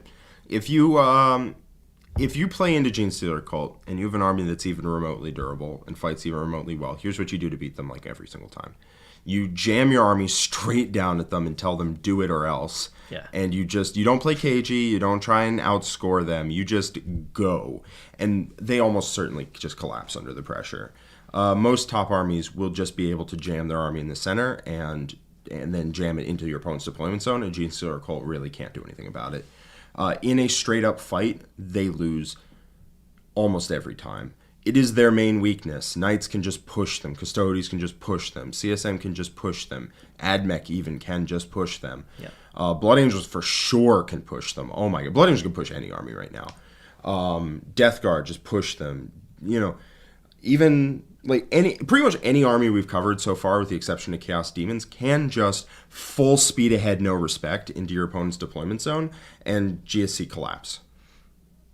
And they just do. It is unfortunate they haven't solved that problem, And it is the cheat code for beating GSC, is just no respect, jam. Their shooting is quite mediocre too. Yeah. It's average. It's not horrible, but it's They not can great. pick up like one thing because they stack all their buffs and try and kill it. with They might Crossfire. not. That's every game I play in a Nyx GSC is exactly the same. I just no respect jam my army at him, and he tries waving his arms and doing GSC cool stuff and falls over backwards and dies. And I can't, for that reason, I can't place them higher than C tier. They didn't get any love, which kind of makes no sense given that they were not doing They well. also just don't like Armor of Contempt. You can build in certain weapon choices to help against it, but most of your damage isn't going to be awesome into it either. Poor GSC. But Yeah. I think once you know how to play against this army, like Jack said, you're just at an advantage. Yeah. Yeah. The chat is rebelling right now about the placings of Blood Angels and Grey Knights. People seem to have forgotten that since the last time that we put Blood Angels in A tier, they got Armor of Contempt and they hit like freight trains. Yeah, and points decreases. And points decreases. No, Sanguinary Guard compared to Interceptors, the Sanguinary Guard are 4 points more and 1,000 times better. Yeah. It's just not even close. No. 2-up armor and cover with Armor of Contempt is insanity. You can play Blood Angels KG, but if you just jam them at your opponent, there's very little they can do a lot of the time. It's so like easy to even make if you mistakes. brain dead and just make sure you're in cover when they shoot you, you're probably going to be fine. Got a $5 super chat from John. Thank you so much. Thoughts on 3 units of Fenrisian Wolves at cheap screens? 100%. Love cheap Yes. screens. I think they're mandatory, especially for an elite army like Space Wolves. Is it worth taking large units or just 5 in each unit? I like taking one Fenrisian Wolf in each unit. I think that's quite strong because they're just 15 points and they take up an entire 18-inch bubble if you can't deep strike here. They run onto an objective. They're like the cheapest trading piece. But also, like early game, they can hold down your backfield very cheaply as your army moves forward. But also, they can just be, you have bottom of turn scoring, just throw the Fenrisian Wolf in the center and get your Oath of Moment points. It's just utility. It's super good. If you don't want to run Landspeeder or Storms, I would run Fenrisian Wolves. Yeah. And then... I'm thinking of Cyber Wolves. Yeah, I'm thinking of Cyber Wolves. Yeah. Fenrisian Wolves for 5 models in each unit is also very solid also, for the same role. They're both very good. Tyler with a 5 Canadian super chat. Thanks so much. I play Space Wolf Successors and want to know if it's still worth taking the Armor of Rust. Yeah, for 2 CP. I think it's just 1 for Armor of Rust. Maybe you're combining it with something.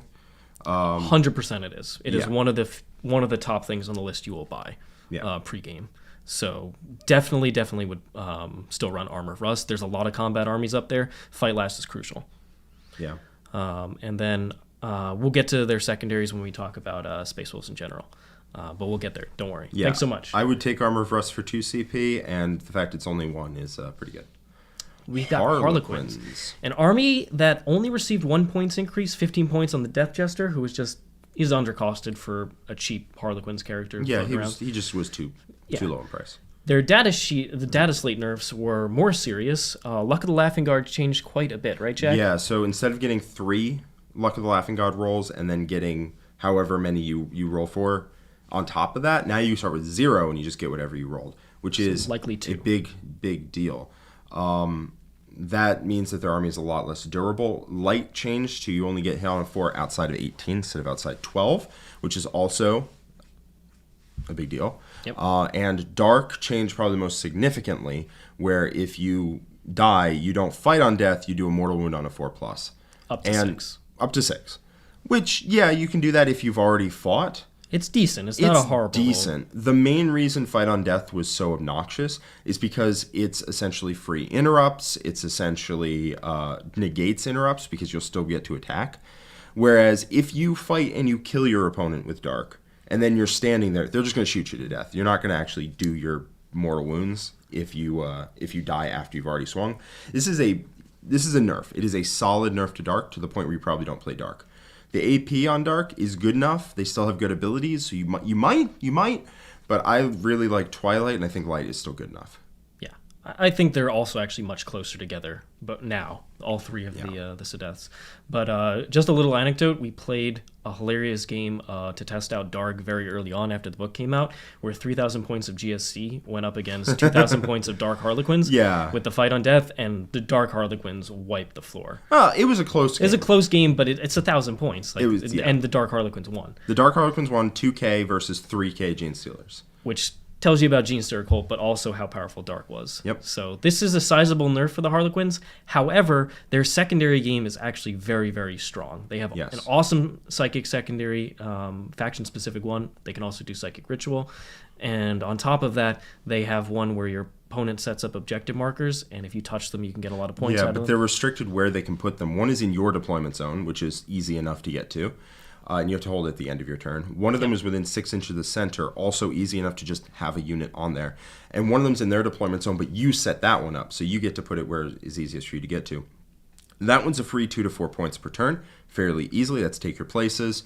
And then the performance one, where you have to hold more objectives than your opponent, have a unit in their deployment zone, kill 2 in shooting or kill 2 in combat, and you have to do 2 of those 4 to get 3 points. Also a very solid secondary. So your secondary game with Harlequins is amazing. Your mobility is amazing, and there's just a floor. There's a floor to how bad they can be when you have great secondaries and great mobility. Yeah, so even though they were hit relatively hard, I still think they are a very strong faction. Yeah. And in the hands of a top player, they are going to still do very, very well, especially because other top armies got nerfed as well. Yes. So I believe they are still A tier. I think they're A tier for sure. I think they're better than Custodes. I think they slot right in there. Right in here. Their damage suffered, but their secondary game and their speed are among the best in the game on both of those metrics. I think you're going to see like double Shadow Seer very often to help that secondary game. People tend to assume that when an army is nerfed, it drops precipitously, like it drops really bad. And these were big nerfs, for sure. But the army had a 61% win rate. It had a lot of room to absorb nerfs and still come out the other side as an A-tier army. Yep. They just do. Like, you nerf an army pretty bad, and it still drops from 61% to 55%. And that's still A-tier. And I think that's where Harlequins are right now. Above average and strong into everything. And they also have a great secondary game plan where a lot of armies are struggling for secondaries now, which helps them out. Even though they took a hit on their rules, they took a hit on their points. Got a $5 super chat from Hobby Hammer. Thanks so much. Does Blade of Sanguinius secondary have play now? Does a Death Company captain for possible Forlorn Fury assassination have play? It got better. It did, for sure. I believe you pick a unit. It does matter. But then if you kill it in combat or you kill it out... Let me take a look at it. Nick read it to me last night because he's experimenting with a little Blood Angel action. Blade of Sanguinius, you select one character, and you select the character from your opponent's army to accept the challenge. It has to be a character. If they die in combat, or they die in combat by the unit that you picked that issued the challenge, each of those is 5 points. It did get a lot better. The odds of you just assassinating a key character turn 1 against good players is low. And the fact that they can keep them safe is also kind of low. But also you can pick like Gazgul, a unit they can't leave at home. You can pick Abaddon, a unit they just can't leave at home. And that helps. You can pick a Kill Rig, because Kill Rigs are characters. Right? You can pick something they just can't leave behind. And I think that does make the secondary a lot better. What's the A-tier guy with the cool guy jacket? That's the Solitaire. For Harlequins. Oh, yeah, he's just chilling. This is the Solitaire. And then we got a $5 super chat. But if he's not on audio, probably can't hear you. Lavarius is a $5 super chat. Thanks so much. Just a rules question. In your opinion, does the Webway gate drop Virtuosos of the Webway to 0 CP for Quins? I'm not sure about the interaction, frankly. If it is questionable, ask your TO for the tournament you're going to. Yeah. But I don't know those rules off the top of my head, so I don't want to give an answer. Yeah. But I appreciate the super chat. We have a question here. A lot of factions in A tier. How are they all going to win over 50%? I think that just means the metagame is doing pretty well, like a lot of 50 to 55s and a lot of 45 to 50. You saw it in our previous 2 tier lists. The game is just getting closer and closer together, and I think this one is going to be the closest. Yeah. Imperial Fists are not going to be in that close part because they are terrible. They're worse than Genestealer Cult. They're worse than Genestealer Cult. For sure. What are they doing? Like, no, this is just not an army. They're base Space Marines that don't do anything that's useful. Ignoring cover is cool, but they struggle into Armor of Contempt. A lot of their good strats are 2 CP, and in this economy, oh boy, you can't do that. It's just not good. So, sorry, Imperial Fists, but wow, you're bad. Yeah, shocking. The Red Thirst with a €5 super chat. What's your thoughts on Axe versus Sword on Sangard in the meta now? Thank you so much for your super chat. How do you feel? I think you want to take a mix of both. Swords are very good. I probably would just build what's in the box, which is 3 swords, 2 axes, and I just build that for every model you have, and that ratio is probably good. maybe 2/3 swords to axes. Axes used to be the best. You still want some. You could include 1 unit that's all axes, 2 units that are all swords, or just do a mix in every unit. I think either option, totally fine. So whatever you go for, I wouldn't overthink it too much. I would just go probably like a 3-to-2 ratio of swords to axes. Honestly, I think Chad is right. Like, what's going on here? They need to be down there. No, get them out of here. Sorry. We have to correct Imperial Fists exist to give Deathwatch ignore covered exploding sixes. That is the most you will see Imperial Fists at a tournament, is when the Deathwatch Army of Renown techs into it for a turn. And then which secondaries do you prefer for Blood Angels? That case, I probably take... oh my god. You probably still take Oath of Moment. You probably take either Relentless Assault or Shock Tactics, both of which are pretty good. I tend to like Shock Tactics a little more, but Relentless Assault you can max out in 4 turns, so they're both very good. I would take either one. And then Banners is really good as well for you. I'm probably forgetting one, but that's what I'd go for. Kill secondary if your opponent gives it up. We have the Imperial Guard. Games Workshop is hard at work and trying to improve this faction because it's an extremely old 8th edition codex at this point. And it's mostly a shooting army. It doesn't have great combat, and it doesn't have great tricks. But they have been putting work into it. So previously, they got 6s to hit auto wounds, which is just a good, solid ability to have on volume of fire. And then they've got various points decreases. Now coming into this status slate, they also got buffed to Voxcasters, and they got a whole new slate of secondary changes, all of which are quite strong. John believes that they have some of the stronger secondaries in the game. Yeah, I think that definitely lifts them out of D tier for sure. I think it plants them into C tier. And then on top of that, Leman Russes now have Armor of Contempt, Yes. and they're a 2-up armored T8 vehicle that can get +1 save very easily. They're doing everything except giving them some defense to an opponent just engaging them in combat. Yeah. Because all your damage shuts off the moment someone touches you. I really would have loved to see them interact with, especially with the command point changes, the Desperate Breakout strat. Maybe be able to do it up to like 3 times in a movement phase, and the first time's free. Buffs like that will go a long way to helping this faction where they actually struggle, which is when a fast army just gets into them and shuts down what they can do. This doesn't help with that. Their damage is actually quite good in terms of the game. Like tank commanders with Demolisher cannons are really strong. Yeah. And they're hard to kill now. I would put them top of C tier. I think they're better than GSC, I mean, for whatever that's worth. Yep, They didn't solve the one problem. They just didn't, which is an opponent can engage you in combat and then your shooting phase is over. So I think that as long as they don't solve that, they're going to top out at C tier. It's not just tagging, it's wrapping multiple units. Every time I play against Guard, I just try and set up multiple wraps on a unit, and then the game ends. You Desperate Breakout 1, still stuck in combat here, that unit kills and then gets into you. So that is just how you beat Guard, and this does not help with that. But they do a lot of damage. If you just stand out in the open against Guard, they'll blow you away, but that's not what you expect at the top tables. So I still think they're much better than they were before. They might be better than GSC. I don't know about that, but they're definitely in C tier. Yeah. I think GSC probably just have more tricks and a higher skill cap overall, so they should be higher. Yeah. Baneblades did get a 2-up save and Armor of Contempt, but like It's a giant their vehicle. Their data sheets are from like 8th edition. Early They're 8th. early 8th. They're very bad in today's economy. In today's metagame. All right, Iron Hands. Talk about being hit by the CP nerfs. Oh my god, that character Dreadnought costs you like 3 CP now. But the lists that were performed particularly well, especially those in Europe, were just like a single spearhead. And that with a bunch of command points spent. Not going to happen anymore. Ooh. So you have to go to a battalion build. And also Martial Legacy really hurts with the Real bad. with the Contemptor Dreads and making it a character. There's just no CP for all this because they have very good strats they want to use. They have good strats, they have good warlord traits and relics, and you just can't take as much as you want. If you take a bunch of vehicles, you're going to end up running afoul of Martial Legacy, ripping your CP away from you. Now, I will say the Gladiator did go down enough to where I really want to take it. Again, the one that hits on 2 is the Lancer, I think. That one went down enough. Storm Speeder, Thunder Strikes are very good as well. So I could see a vehicle build pivoting away from all of the Martial Legacy vehicles, but yeah, I think the CP changes hurt Iron Hands so badly, just so badly. You can't make that character Dread carrot was like half the power level of Iron Hands. He costs 3 CP now. You probably still take him, but oh boy, do you not have CP for strats or warlord traits or anything. I would put them like below Dark Angels, but above Deathwatch, I think. That's Really? probably where I put them. Yeah. You just think that the shooting brings them above these two? Yeah, they still work with vehicles very well. They can still make like a Centurion unit that is completely unkillable.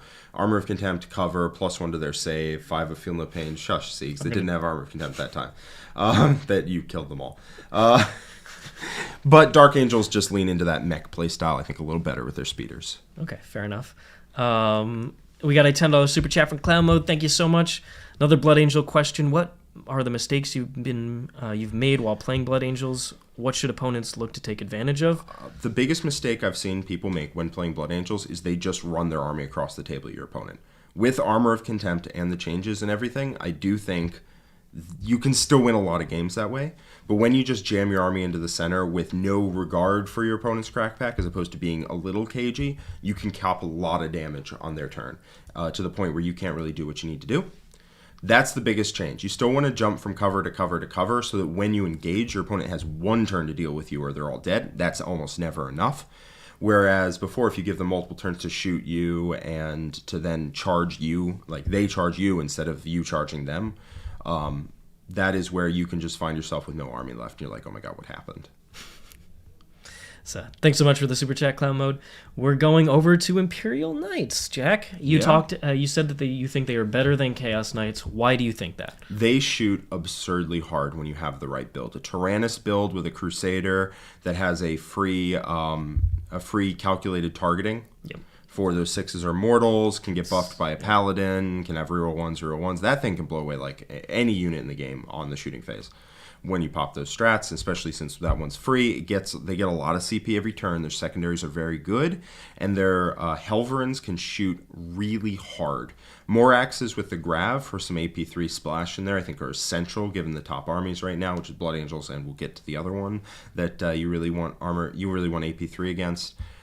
Their shooting phase is hellacious, and they can really put the hurt down on a lot of armies. Now, a lot of their shooting is AP2, and that is a weakness that you need to compensate for by doing mortals and by maybe having some combat and by having some. I think the only real answer to that are Moraxes with the Grav Pulsars, but they can blow up a lot of armies in like one turn. They have some of the hardest hitting shooting in the entire game when you build for it. A Crusader, Paladin, and then just all shooting from there on out is just terrifying to a lot of armies. Armor of Contempt can tank it better than most, but if you tech for it, they can hit really hard. And their secondaries are, again, really good. Now they can take all 3 of their good ones, as opposed to, like, most armies were like, all right, I'll take one of mine that's good, I'll take the one that's good, and then I will take 2 rulebook ones, like Stranglehold to the last, whatever. But you can't do that anymore, so most factions, their secondaries have gotten worse, whereas yours have gotten better because you can take 3 rulebook ones. Yep. Or 3 of your codex ones, 3 faction-specific ones. And the Imperial Knight secondaries are really good. Like, really good. So your points game is good, you can stand off and it's good, and your shooting is very, very solid when you build for it. I do think you have to build in a lot of combos, so the list building phase of the game is not... the list design stage is not easy. There's a lot of rules. There's a lot of rules in 40k, as our commercial says. Yeah. But their shooting phase, when you properly put in the combos in your list, hits like an absolute freight train, and I love Tyrannus for it. So I think they're just an incredibly solid, well-rounded army. They do have some problematic matchups. Admech, Hammerheads, for example, are going to be a real problem when you pair into them. So they do have some problems there. I think they are better than... I think they slot in above Harlequins. I think that's reasonable. Yeah, like something like Abaddon is a nightmare to deal with in the center of the table, and those hard-hitting chaos characters. But they can play into all this stuff up here. It's not like they just auto-lose, although Blood Angels probably is one of those most difficult matchups you could possibly imagine. Yeah. But they definitely have play, and having a good secondary game often forces action on behalf of your opponent. Yeah, unfortunately, there are some matchups in the top half of the game that are a real problem. Blood Angels is so bad, so bad. Like, I've played that game as the Knights. It is almost unwinnable. Like, what are we even supposed to... You can't shoot them to death because Armor of Contempt and cover. Hammerheads and Admech, those 3 games are just... Those 3 matchups are ruinous. But everything else, they're incredibly strong. Like, they're so good. So they have some inconsistent matchups. We got a question from Johan. Thanks so much for joining us. As an Art of War member, can a unit make multiple before first turn normal moves if they are from different abilities? I don't see why not. As long as it's not the same ability stacked on a unit. You can't do that based on the Codex, but if they're two separate abilities, like you have the Ranger pre-game 3-inch moves, Skitarii Rangers, and then you have the Forge World, which increases the distance you can move pre-game by another 3, you can move 6 inches with Rangers. All right. Well, what's up next, Siegs? Necrons! You want to talk about some Crons? Army that I love, and guess what? So I looked at the missions that came out, and I immediately saw there was just shining light in my eyes. Because we have John on Nick's account in chat. John's on Nick's account? Of course. Yes. So overall, the secondary changes are amazing for Necrons. They went for having basically one that you often took, 1 to 2, which was Code of Combat and Purge of the Vermin, to having 4 amazing secondaries. They all improve. They're all in different categories, so you can decide which of the 3 you want to take, and because you can take multiple faction secondaries, huge buff for Necrons. They don't care that they lost Stranglehold because they have better Stranglehold. And their secondaries are among the best in the game. It's among the best in the game. I don't need to get into the details. Just watch the stream game I played or check out all the War Room content that I did on Necrons recently. Breaks it all down. It's all good. They can score very easily 10-plus points on secondaries a turn. Yeah, you did 13 each turn. 13 twice in a row, and then I was like, I'm ready. Yeah, this is just locked up. Yeah. So that's awesome. On top of that, they got some very nice points decreases. Many of their characters finally went down. A bunch of the core units that you don't see, like Lichguard and Deathmarks, went down. And the Silent King went down. As well as Catan went down as well. 50 points for the named ones and 40 points for the Transcendent. I think Catan are quite strong now. And the Silent King is just amazing because they came out with the data slate changes for Necrons as well. The first of which is all the vehicle data sheets that gain core. That includes the Silent King. Silent King with core, with his own full rerolls to hit, full rerolls to wound in combat. Full rerolls to hit and shooting is so nice. The amount of times I rolled Snake Eyes on the Miniers, not anymore. It's not happening anymore, Jack. It's just not. It's just not. Because now you reroll, you're hitting on 2s, full rerolls. He rerolls wounds in combat now. He can give himself +1 to hit if there's a forest and he doesn't want to deal with that. Just so good. With all his combat attacks, rerolling to wound is amazing. One of the things that he struggled against was like transhuman-like abilities. Reroll wounds dramatically helps against that. He's so good. There are various janky combos you could potentially do with him having core, which I imagine will be worked out in FAQ. But for now, he's just an amazing data sheet and went down 20 points. He went down? Yeah, he went down 20 more points. He used to be 450. He went down by 30 points last one, now down by 20, so he's 400 solid. I think he's an amazing data sheet, and a lot of factions are going to be building in psychic secondaries to bolster their secondary game. He is the one thing in Necrons that is a very consistent. You're not going to do Psychic Ritual against me. I think Necrons are clearly better than every other army we have previewed so far. They are just better. Like, not previewed, that we've looked at so far. I think they're better. I don't think they're an S tier. I think they're just the top of A tier right now. But there is room for their secondary game being just completely unstoppable, and that means that they would end up in S tier.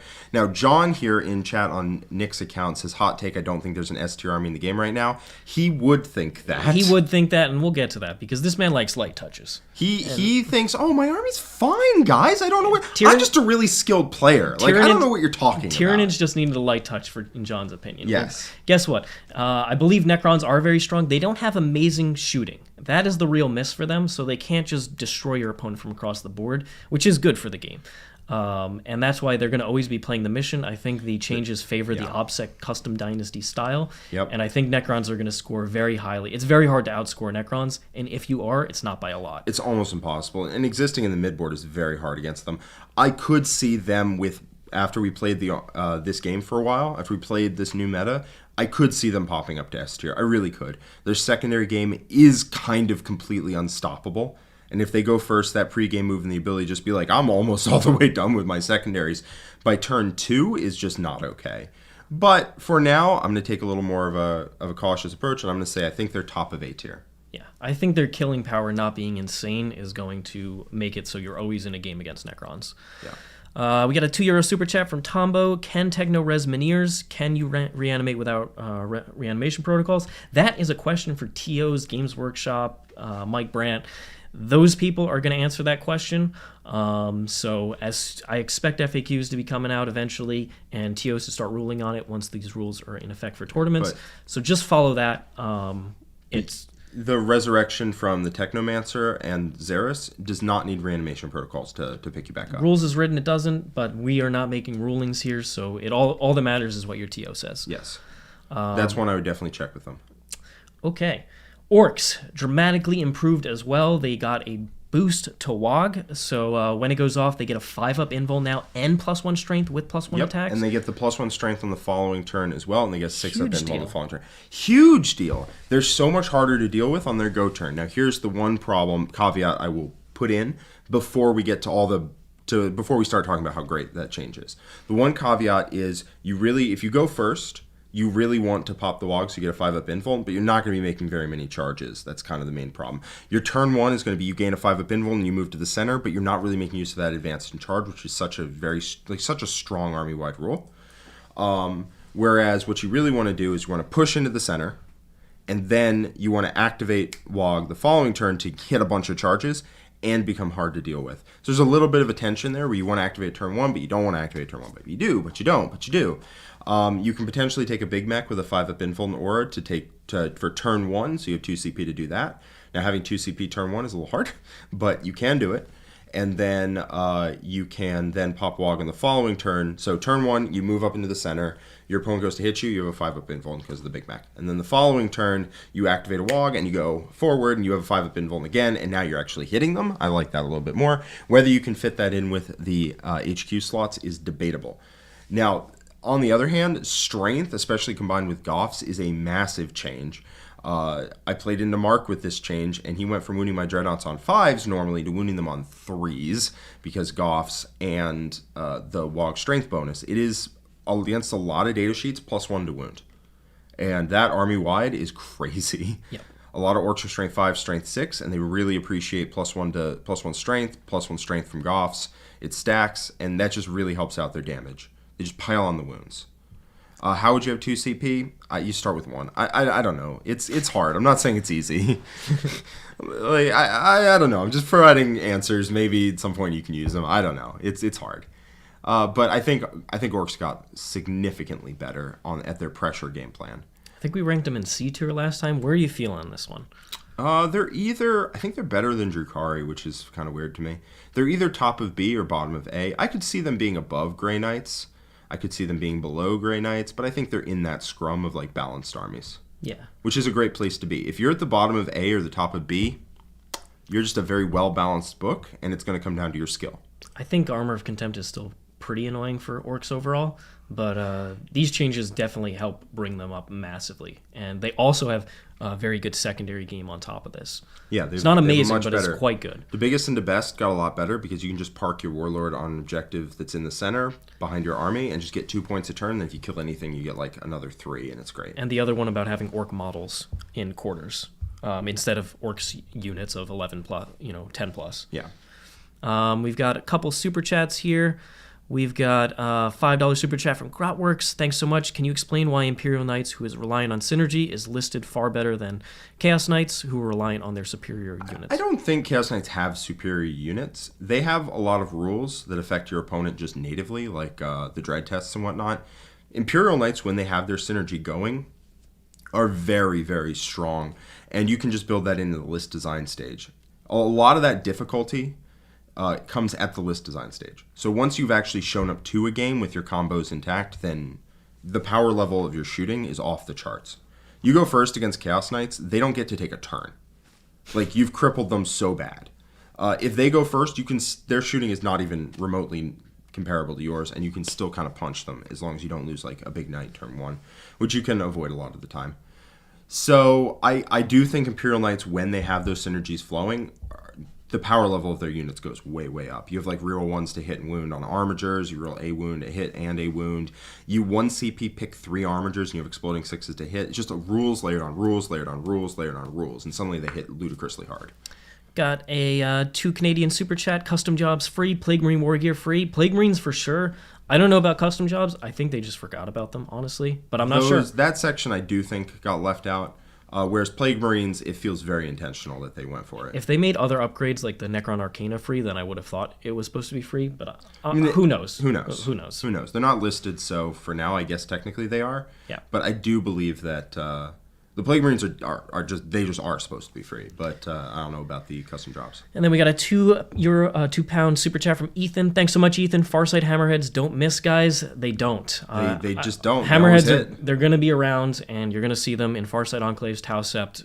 Expect to see at least 2 Hammerheads in many Tau lists. They're very strong. Yes, they are very strong now. And then Wissy with a $5 super chat. Thank you so much. A bit behind, just heard your Harlequin stuff, and you mentioned Twilight. What do you like about Twilight? They have +1 attacks, which helps against if you lose the extra AP of Dark by going Twilight. They have a good relic. They have a good stratagem. 1 CP gives them 6 to hit auto wound, which is great for low strength, high amount of attacks, especially with Twilight, high amount of and attacks. the mission jank with their secondaries, being able to pile in and consolidate those extra 2 inches is very powerful. Yep, just really helps you get extra OBSEC units on objectives with the pile and consolidate. I think it's a lot of boats with troops inside. Yeah, for sure. And you just play your mission, you assassinate key targets. $2 super chat from Alex. Thanks so much. Speedwall lists taking Gaz now for 5-up invuln. I believe so. Yeah, Mark is very high on that, and he's the one who would know. Yeah, so expect to see those on stream very soon. I think it's quite strong. Gives Gaz a new lease on life. $5 super chat from Gregory. At work, might have missed it, but what would most competitive Necron list look like? Tune into the game that I just played last week against Nick's Death Guard. That Necron list, I believe, is quite strong, and I think we're going to see stuff like that. I think Custom Dynasty is going to take over, and a lot of mission-playing units, backed up by Silent King and a couple key combat units like Scorpex and Ophidians. Okay, so, I really like that. I think the Custom Dynasty just synergizes so well with the secondaries. And the Catans are really strong now. They're also strong, They're too. really I've been strong. testing them out as well. We got Louise with a $5 super chat. Thank you so much. What do you think of taking Outrider attachment with Scarabs, with Custom Dynasty, and have the rest of the non-Silent King units be Novak? You have to run a single dynasty now. The Silent King gets around that because he's dynastic agent in a Supreme Command, but you can only choose. You have to choose one dynasty based on the previous rules update. So I think Custom Dynasty is a little stronger because of the secondary game, like I mentioned. Though Novak is still very strong. Yeah. If you prefer Novak, run Novak. In that case, you'll probably run Warriors as your OBSEC. Sam H with a €5 super chat, £5 super chat. Thanks so much. Do you think any of the Necron named characters other than the Silent King are worth looking at? Not really. The name Catan, the Void Dragon, and the Nightbringer are still worth looking at. Out of the other ones, probably not. Honestly. Yeah, I think Void Dragon and Nightbringer are both hot. they could have brought the other characters down by a little bit more to make them interesting, but I don't think they do enough compared to the basic characters since they also went down, which they needed to. And then we got a $5 super chat from Matt O. Can Richard get out there and win some majors with Necrons? Need to draw some fire away from sisters. Is that John again? Is that John on another account? Matt O is John's mouthpiece. Matt O, you're better than that. Thanks so much for your super chat. I will definitely love to play some Necrons. And when I start going to events again, Necrons are high on the list. Yeah. All right. Raven Guard. They are down here with Imperial Fists. Because No, they're not. They're up in Are C. you kidding me? They All right, are fine. actually up there. They have a good secondary. They have a good second, but they have to spend so many points pregame, and their rules are still mediocre. Sure. I mean, we're talking about whether they're in Demon tier or whether they're in Guard They're better than tier. Imperial Fists, and I think that's all we need to know. Yes. They're just not very good. They're okay. They just don't do anything that they should. Like they did in 8th edition, they had a unique identity, and they did it well. They don't do that anymore. They definitely don't. But their mission play is... I can't say it's decent. It's better than Imperial Fist, though, so we're just going to leave it at that. Sisters. Okay, tell us about Sisters. Well... It's an army that has received like 5 major buffs in a row. They had a Miracle Dice buff, Armor of Contempt, they got amazing secondaries, they got points decreases, the rest of the game got nerfed around them. Yeah, they got a massive change out of NEPHILIM. There's a trend here where NEPHILIM buffs or nerfs an army, and GW doesn't realize that the secondaries changed the army a lot. And so then they continue to buff or nerf them as though NEPHILIM didn't happen. Sisters are beneficiary of that, and Tyranids are hurt by that quite significantly. Because they released NEPHILIM, Sisters got buffed quite a lot. Most other army secondaries dropped off substantially. They have to start scrapping with like worse secondaries now. Whereas Sisters got 3 amazing secondaries, and they can just take all 3.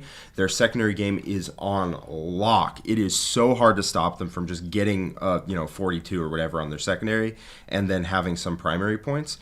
So Sisters have a very hard to beat game plan. They sit back and they will just get like a 95. They just will. If you don't do anything, they're just going to get like a 90 to a 95, and you can't beat that. But if you go towards them, they are some of the hardest hitting. They're one of the hardest hitting armies in the game. If you try to approach them, once you're in midfield, the multi-melt is coming out to hit you. The Repentia coming out to hit you. Fight's Last Turn Off Invulns coming out to hit you. Then on top of that, they didn't need any of these changes.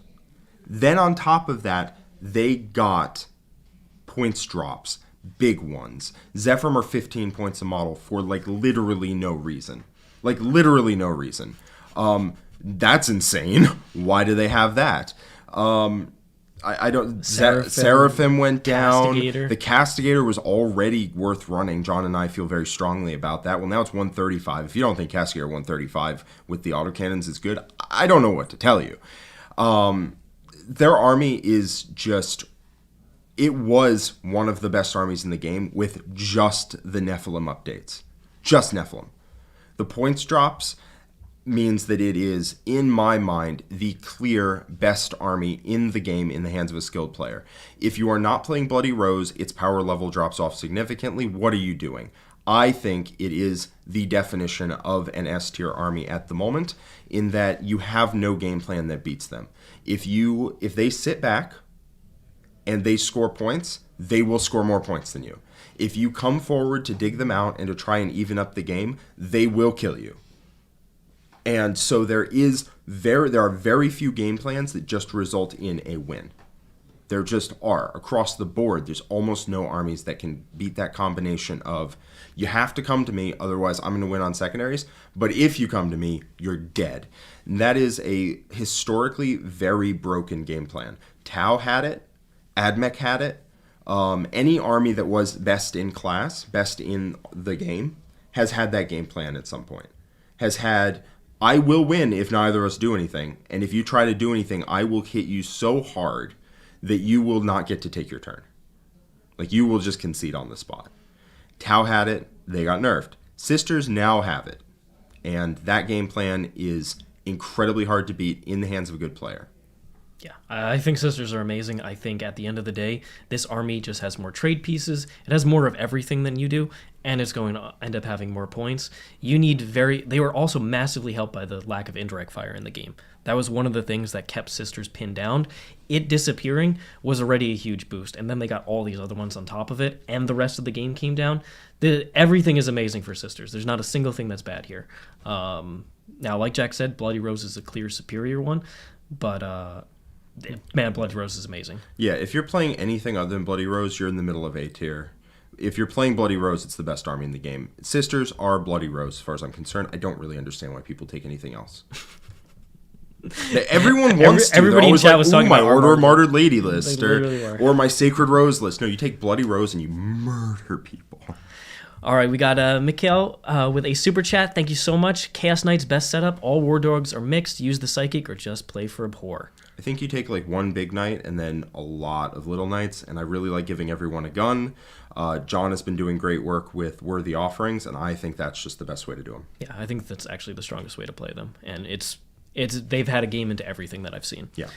We got Sam with a £5 super chat. Thank you so much. Hey guys, for Custodes, is it worth running troops anymore or just tanks and dreads? It's not worth running a battalion for sure. You can get away with like a patrol vanguard where you take one unit of like shield guard and you jam so much pressure on your opponent, and also a unit of shield guard on the center objective, that your opponent is realistically not dealing with them, and you just rack up the 12s. I think that's a very viable way of doing it. If you just say, pure OBSEC isn't going to deal with this, because I have OBSEC on the center objective, they count as 6. If I have a character behind them, it counts as 8. If I have a Dreadnought, it counts as 10. And you are not dealing with that while I have 3 Caladiuses sprinting around the sides for the backfield, and I have Dreadnoughts jumping down your throat. You're not dealing with that at that point. And I think that's a very strong way to use them. Got a $5 super chat from Christian. What do you all think about running an Inquisitor with a Librarian for White Scars? Thanks so much for the super chat. I would rather, the Librarian with White Scars has access to some good powers, but I don't think you need a lot of Psychic with White Scars, personally. You just want more fast-moving melee units, and if you're trying to take the Psychic secondary, like Psychic Ritual, you can do that with White Scars because of the pressure they put on, but it's still risky with an Inquisitor sitting there. If your opponent can find a way to get into him and he dies, it's tough. Yeah. The Inquisitor has always been a risky pick, and I haven't seen any top lists really take advantage of having that Inquisitor. It's just always risky because you're in the center of the board, your opponent can hit you. Do I even start this? Nick saw that with even taking a Space Marine Librarian. It's just risky. Yeah, your opponent, if there's a 15 on a secondary or 12 on a secondary tied to that character, your opponent's going to commit a lot of resources to killing them, and they're going to get them. We got a $5 super chat from CAK. Thank you so much. For Death Guard, should I be spending points on as many Terminators and Plague Marines I can afford, or make room for Plague Burst Crawlers and Bloat Drones? Honestly, that's personal choice. I think all 4 of those units are quite strong. Do you want to overwhelm with OBSEC bodies with the Plague Marines and just try and stat check your opponent? Do you want a more balanced list with the Anti-Tank and the Plague Bursts, the Bloat Drones on the flanks, and some Terminators and Plague Marines up the middle? I think both can work, honestly. Yeah, I think Death Guard actually have diversity now. Yeah, I think all of those options are good. I like the mobility of the vehicles, but the durability of the infantry is very solid. We've got a €5 super chat from Force. Thank you so much. Considering weapon options for Grey Knights, all swords or other options viable? I think I've been liking a mix of swords and halberds. Yeah, personally, halberds that's for where I'm at. The T3 models, so you can wound them on 2s. And then swords for that Armor of Contempt. I think that's the balance is nice. I don't think you need to do all swords. Yeah. £5 super chat from Tio Kylo. Thank you so much. What does a competitive Imperial Knight list look like at the moment? I personally really like Tyrannus with a Crusader and a Paladin with Princeps. The Crusader has whatever upgrade gives you an extra trait and lets you do a strat for free once a game on it. And then I like just filling it out with shooting armigers, 3 Helverins, and then a bunch of Grav, Pulsar, Moraxes, I think. And then you just blow people apart. We got a $5 super chat from Matt as well. Thanks so much, Matt. Be gentle with my wolves. They're coming up soon. We'll see. I don't think they're bad. Well, we'll rank They them. did get some points drops, which is dope. They did. And then a $10 super chat from Jay Taylor. Thank you so much. Can you guys explain to me why Thunderwolf calves are 40 points base? There's no reason for them being 40 points base. That is the answer. They should be cheaper. They should. They're so easy to move block. They're not good. It's just GW doesn't factor in mobility and like ease of use actually on the table when they points models. They look at stats. The fact it's a cavalry model with a gigantic base does detract from it quite a lot. They need extra help. I would have liked to see the Thunderwolves go down quite a bit. Yeah. And then we got explain why Death Company get Corbett Wolfen and Wolfen Dreads don't. Meh. I really can't explain this that game one is to not you. fair. Yes. It's not 100% fair. Fluffy of Chaos, thanks so much for the $2 super chat. Thoughts on Sacrosants, how you would use them? They're just not necessary. Well, they're an efficient unit. 15 points a model. They're fine. For a close combat weapon on a sister with a Sacrosant like attack profile. They're just Aren't they decent. 14 points now? They were 16, went down 2. I think they went down 1. Either way, they're just a decent profile. And I think you just use them like just a generic infantry unit that can punch. They're decent. We got Warren 45. Thanks so much. €3 super chat. How do sisters get back to A tier? I play them. I think Ali right below nailed it. Yeah. I think they have a couple non-interactive secondaries, which were generally Games Workshop took them out of the game and made you take at least one that you interact with your opponent or they're half of the board. Sisters have ones where it doesn't matter what their opponent's doing; they're just going to score them, and that's probably not ideal. Yeah, it's the same way with Necrons. Necrons and Sisters are both at the top because they have secondaries that, as Seek said, no matter what you do, they will score them. And at least the Necron ones, you can just hold down your objectives and limit them a bit. Sisters have even easier ones, unfortunately. Yeah. So I think starting there, and then they can revert a couple of these points decreases, which like Zephyr going down, that was insane. Yeah, I don't think the decreases are the main issue. I think it's that the secondaries are too easy to score. Or they take away Armor of Contempt. I don't think Sisters should have Armor of Contempt, personally. Yeah, I think any of those changes would drop them down to a very healthy place in A tier. Pick one thing. Pick one thing. Don't nerf a bunch of things for Sisters. Just pick one thing. So the stratagem, we have a comment here. Jack making the stratagem free for Imperial Knights. This is a very key combo in Imperial Knights. You take, I believe it's Forge Master, whatever gives you an extra trait. And it says when you're affected by a bondsman ability, you can make a strat free. It's that one. Then you're affected by a bondsman from Princeps, and you can make the strat free. We got a Phoenix $2 super chat. How to get Night Lords competitive? Unfortunately, it's you pick one of the other legions in the book. I don't think it's quite that simple. You have a lot of OBSEC manipulation, so you take everything that lets you affect objective secured. Yeah. Whether you get it, whether you take it away, you have a bunch of good ways to go off that. Do not lean into the leadership shenanigans. Don't do that. Lean into the objective secured. Yep. and That's just the play way. for objectives. Thanks so much for the super chat. All right, Salamanders.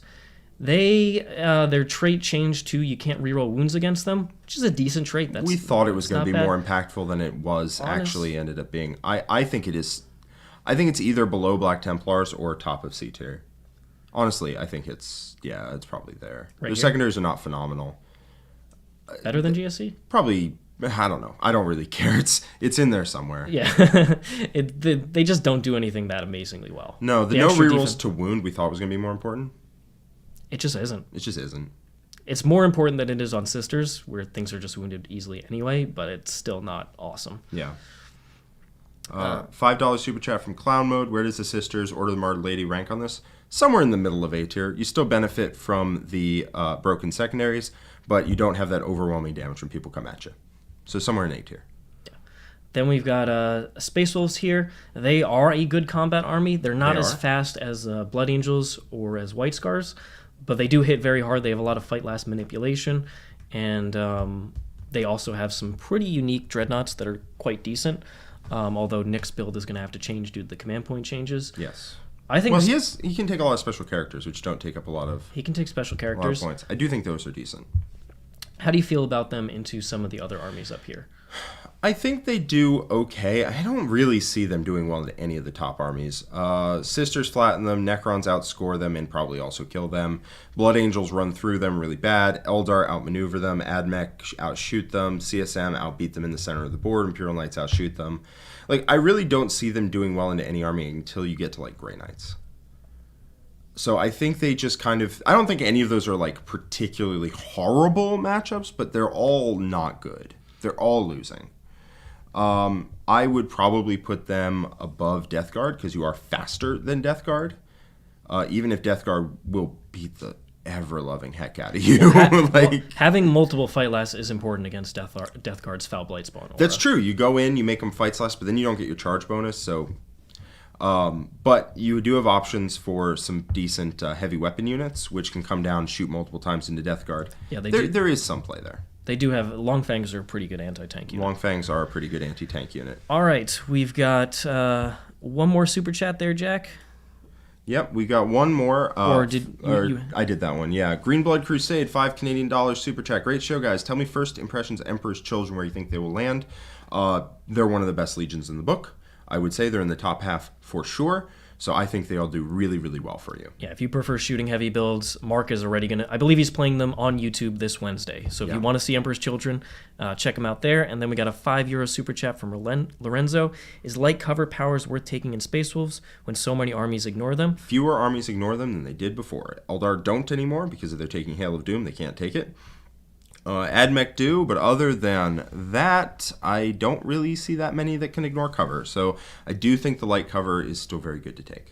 I still... You're trying to keep those units alive for as long as possible. Any extra defensive mechanic is helpful there. It also depends on the terrain format you're playing. If there's a lot of light cover everywhere, then it's less necessary. But for Dreadnought heavy builds, I do think you run it. Yep. All right, Tau. Tau took a massive points nerf. So for their secondaries, they basically didn't change except for aerospace, which you can do at the end of your turn if you're a Fire Warrior unit. Nice quality of life change for Fire Warriors. You just have to be within 6, right? One model within 6 can do it. Exactly, so it's pretty much easy. easier to do over the course of the game. Yep, Devilfish can get you there, no problem. So that's a nice one. The other ones didn't really change, but you can take all three. A clean victory, decisive action, and aerospace targeting. Because that changed. So you don't have to take banners if you don't want to. I think Tau are going to live in probably those three secondaries and decide whether they want to go for banners or aerospace. And if your opponent gives up a kill one, you'll go for that instead. But that's fine. Balanced data slate, nothing changed for them except other factions got worse. The points, however, Tau got some of the hardest points nerfs in the game. Which I think are fair. If you were running 20 plus crisis models, bunch of commanders, your list went up quite a bunch, especially if you're running plasma on the crisis as well, which most people were. So Tau list went up like 300 plus points. This was an Admech size nerf in terms of points. However, Tau were that good, I still believe the faction's strong. The second layer of units like Hammerheads, Breacher Devilfish combo, Sunshark Bombers. You can still get a unit of Crisis Suits in there and be very happy with it, firing and fading all game. Your opponent will never answer it, and you still kill them. The 2-man bodyguard units that I love, those ones barely went up. They went up 5 points base per model. You can drop the plasma off there and switch it for something else, and they're still relatively close in cost. I think they're still amazing. I think Tau have a ton of play and are a very strong faction, and I believe they're still in A tier. I think they are still in A tier for sure. There was a lot of Sky of Falling talk. This army is very good still, and it still shoots extremely hard with the efficiency buffs that they have. I think they're not like just broken, and you can't just take a Tom Ogden style list that just runs people over with Crisis Suits anymore, and that is for the best. Tom is going to try, and I can't wait to see it. He will still have a list, and he will still run people over. That's just how the man is built. But I think Tower's still in a great place. I think they're over here. I think they're above Imperial Knights. They're above. I don't know. I think Chaos is probably better than Admech, and I think that Tau is probably better than Admech and worse than Chaos. Okay. Because Tower is still just a fantastic shooting army. Yes. They just still are. Like, they were one of the top armies in the game, top 2, top 3 armies in the game before the changes. And now that they took nerfs, they're still one of the top 7 armies. Yes, they don't have an insane secondary game with Stranglehold and To the Last Going Away, but they have a good one. Yeah, people love to look at an army that takes nerfs, and it's the same thing with Harlequins, and they go, well, it must have gone from A to S tier all the way down to C tier. Clearly, right? They took some nerfs. No, they're still powerful enough to absorb nerfs and move on. We got a couple more super chats here.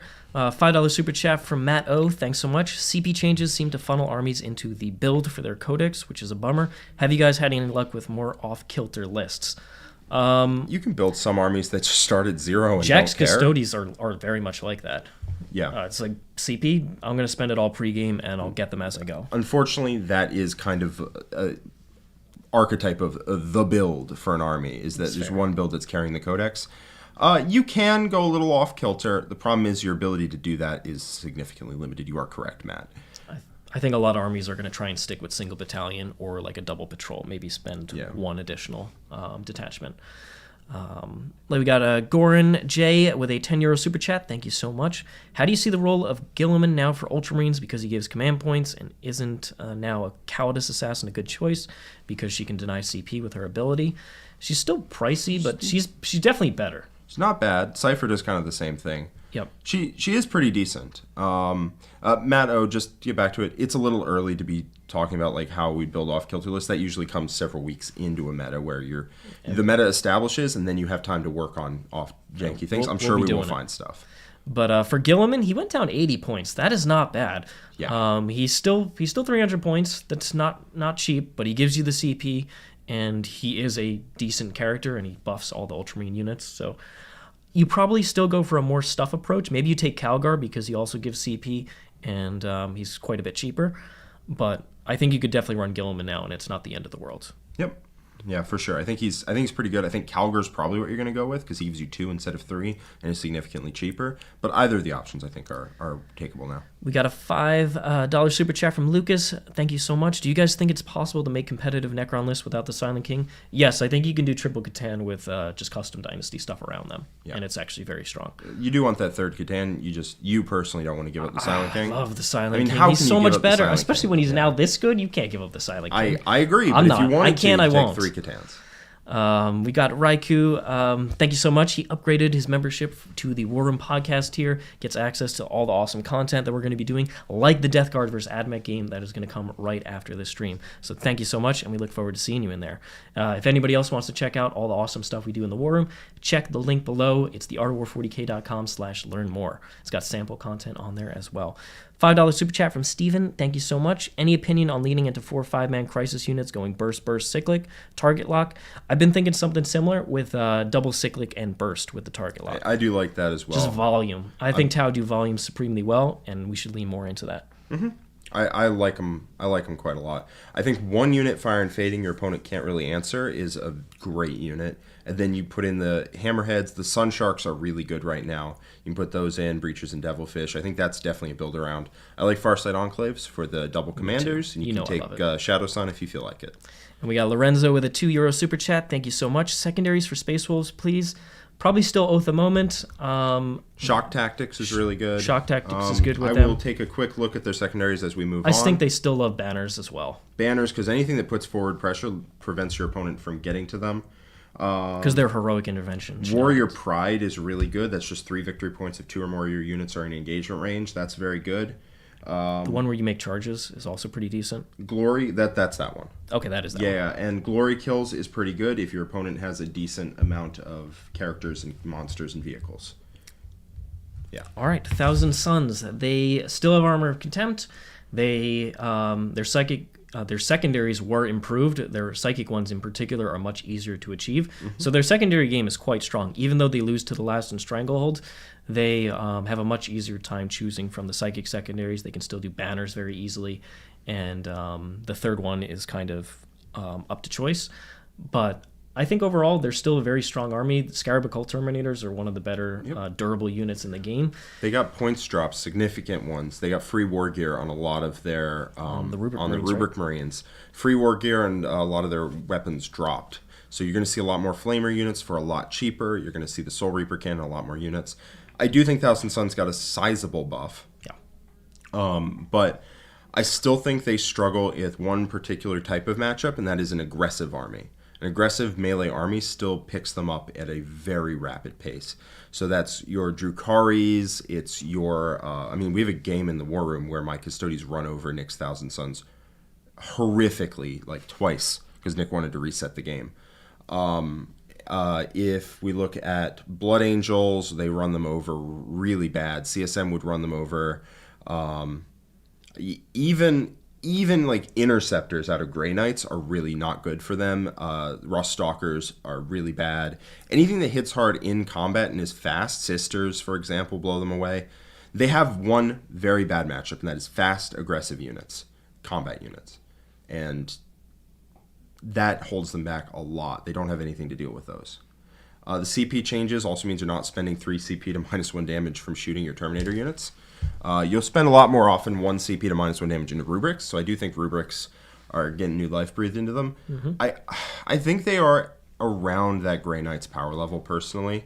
People in chat were talking about them being S tier, and there's just no way.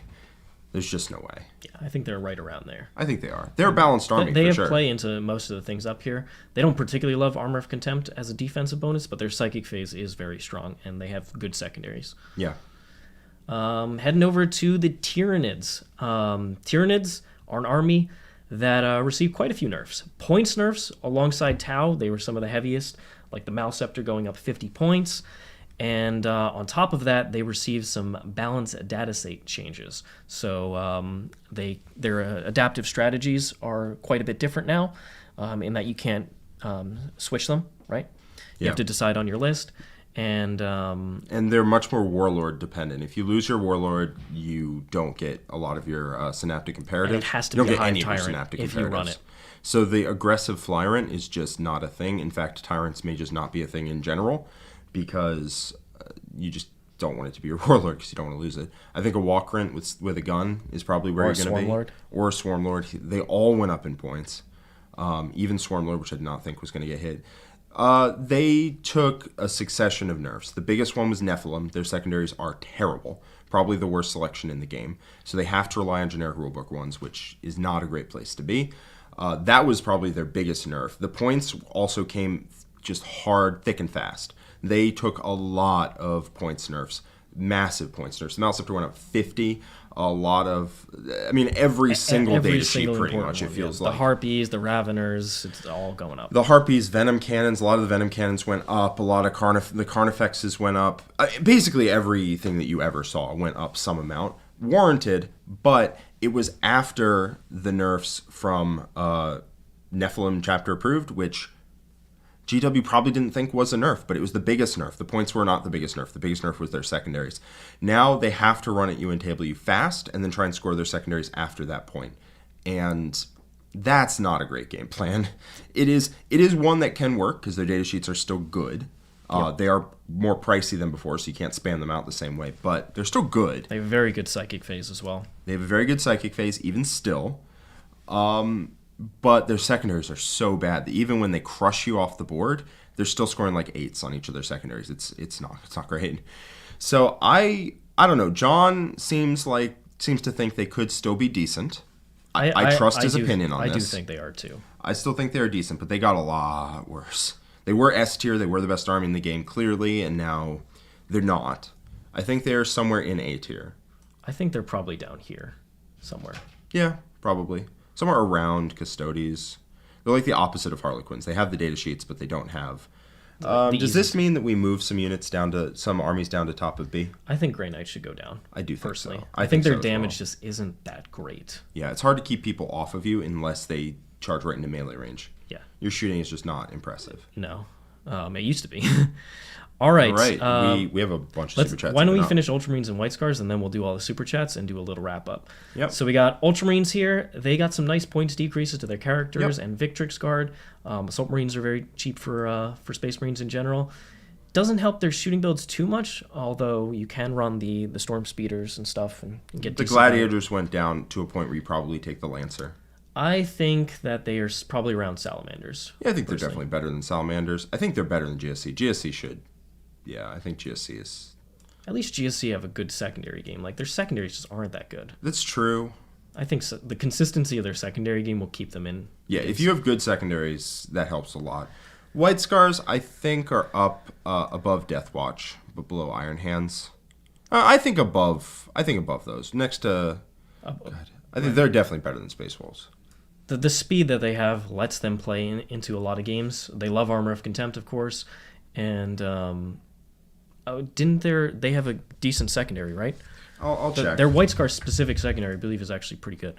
But you go ahead and check on that. I'll answer some super chats and we'll come back to this. At the end of your turn, 3 victory points for characters and monsters destroyed in melee. 1 victory point for every other enemy unit is destroyed in melee. 1 victory point for each enemy unit is destroyed in ranged, up to 5 combined per turn.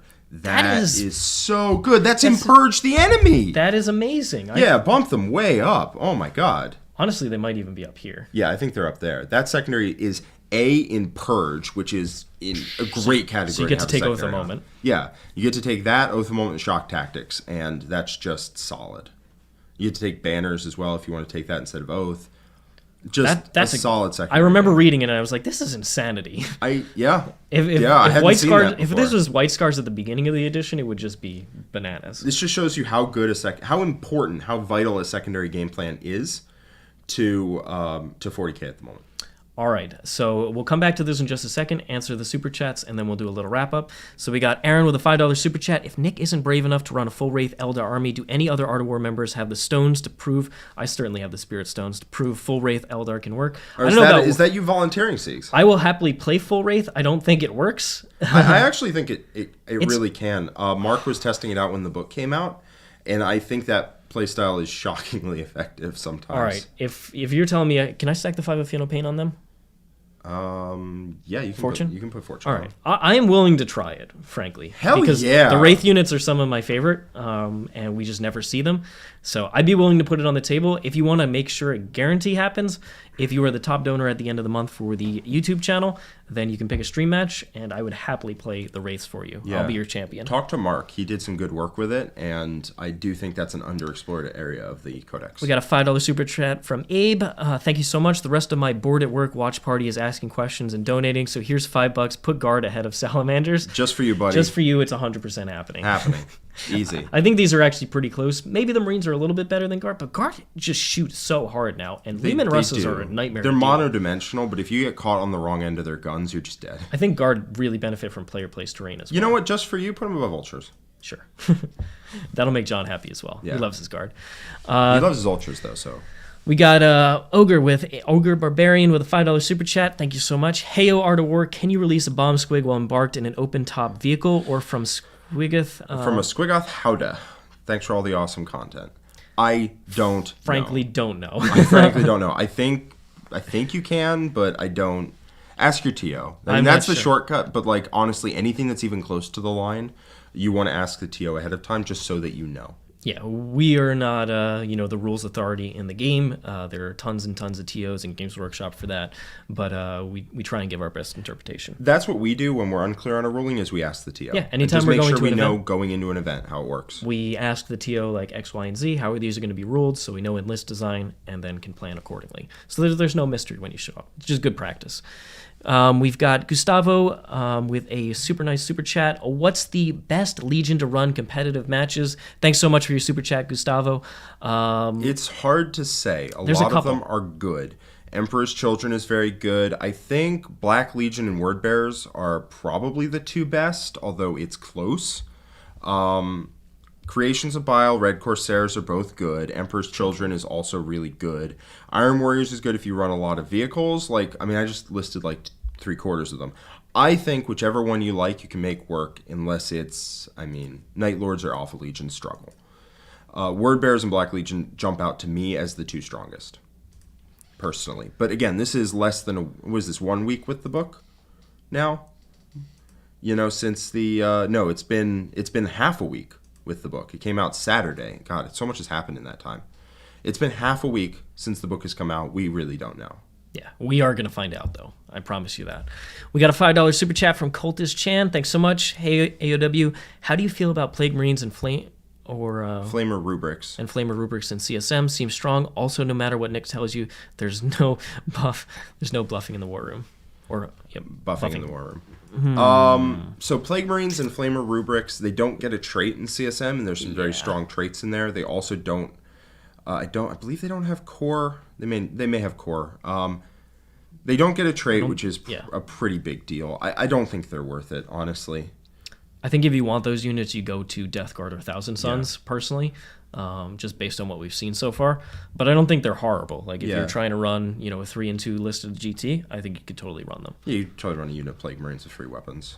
Thanks so much for your super chat. $5 super chat from Time Lock. Blood Angels Assault Marines, how would you equip them and use them? 100%. Very simple. I would run 2 plasma pistols. I think earlier I said 3 plasma pistols. 2 plasma pistols on the guy and an Inferno pistol on the sergeant. Those are all free. And then a Lightning Claw on the sergeant. And that's what I would take. Yep. Then we got a $5 super chat from Mr. Jonathan Taylor. Thank you so much, Jonathan. Hey guys, big fan of the show. How would you guys recommend taking Abaddon in a Thousand Sons army? Very simple. Run your Thousand Sons army and staple and just make a 1,700 points list. Boom. Yeah. It's not actually that complicated. You literally just take Abaddon and then you make a 1700s battalion. Cut down your characters a little bit. Drop Magnus if you're running him. Drop in Abaddon. Done. Works pretty good. Yeah. Still run your Scarab Cults, your rubrics. All good. There's no complicated synergies there, unfortunately. Thanks so much, Joseph, for joining us in the as an Art of War member. Really appreciate you. And then RVD1 with a €5 super chat. RVD, one of a kind. Thank you so much. Didn't say much about the permanent protocols for Necrons. What do you take, and is it worth giving up the double perk for custom? What about Silent King Warlord trait? Don't think you need Silent King's Warlord trait anymore. The protocols are a nice change. Especially the fact that you can use them when you're not near characters anymore. Huge deal. So I really like +1 strength army-wide. I think that brings Custom Dynasty a lot closer to Novak's damage potential. +1 move is also pretty high. +1 move army-wide is very strong as well. Potentially the fallback and shoot if you want to run more of a Mephrit list. I think that's also quite interesting. You can pick it at the start of the game too, right? After you know what your opponent is? Yes, sir. Yeah, so if your opponent's just trying to engage you and touch you in combat, you can pick the fallback and shoot.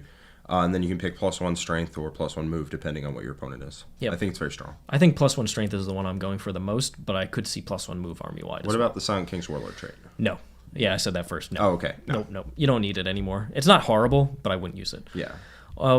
We've got a super chat from Jacob. Thank you so much. What about Scions? Are they at least playable? 100% they are playable with 6's auto wound, because that is one of the traits that you can get on one of the Scion regiments. That fact that you can just pick a different one now and still get that one is awesome. Or it's an order that the Scions have. I forget which one.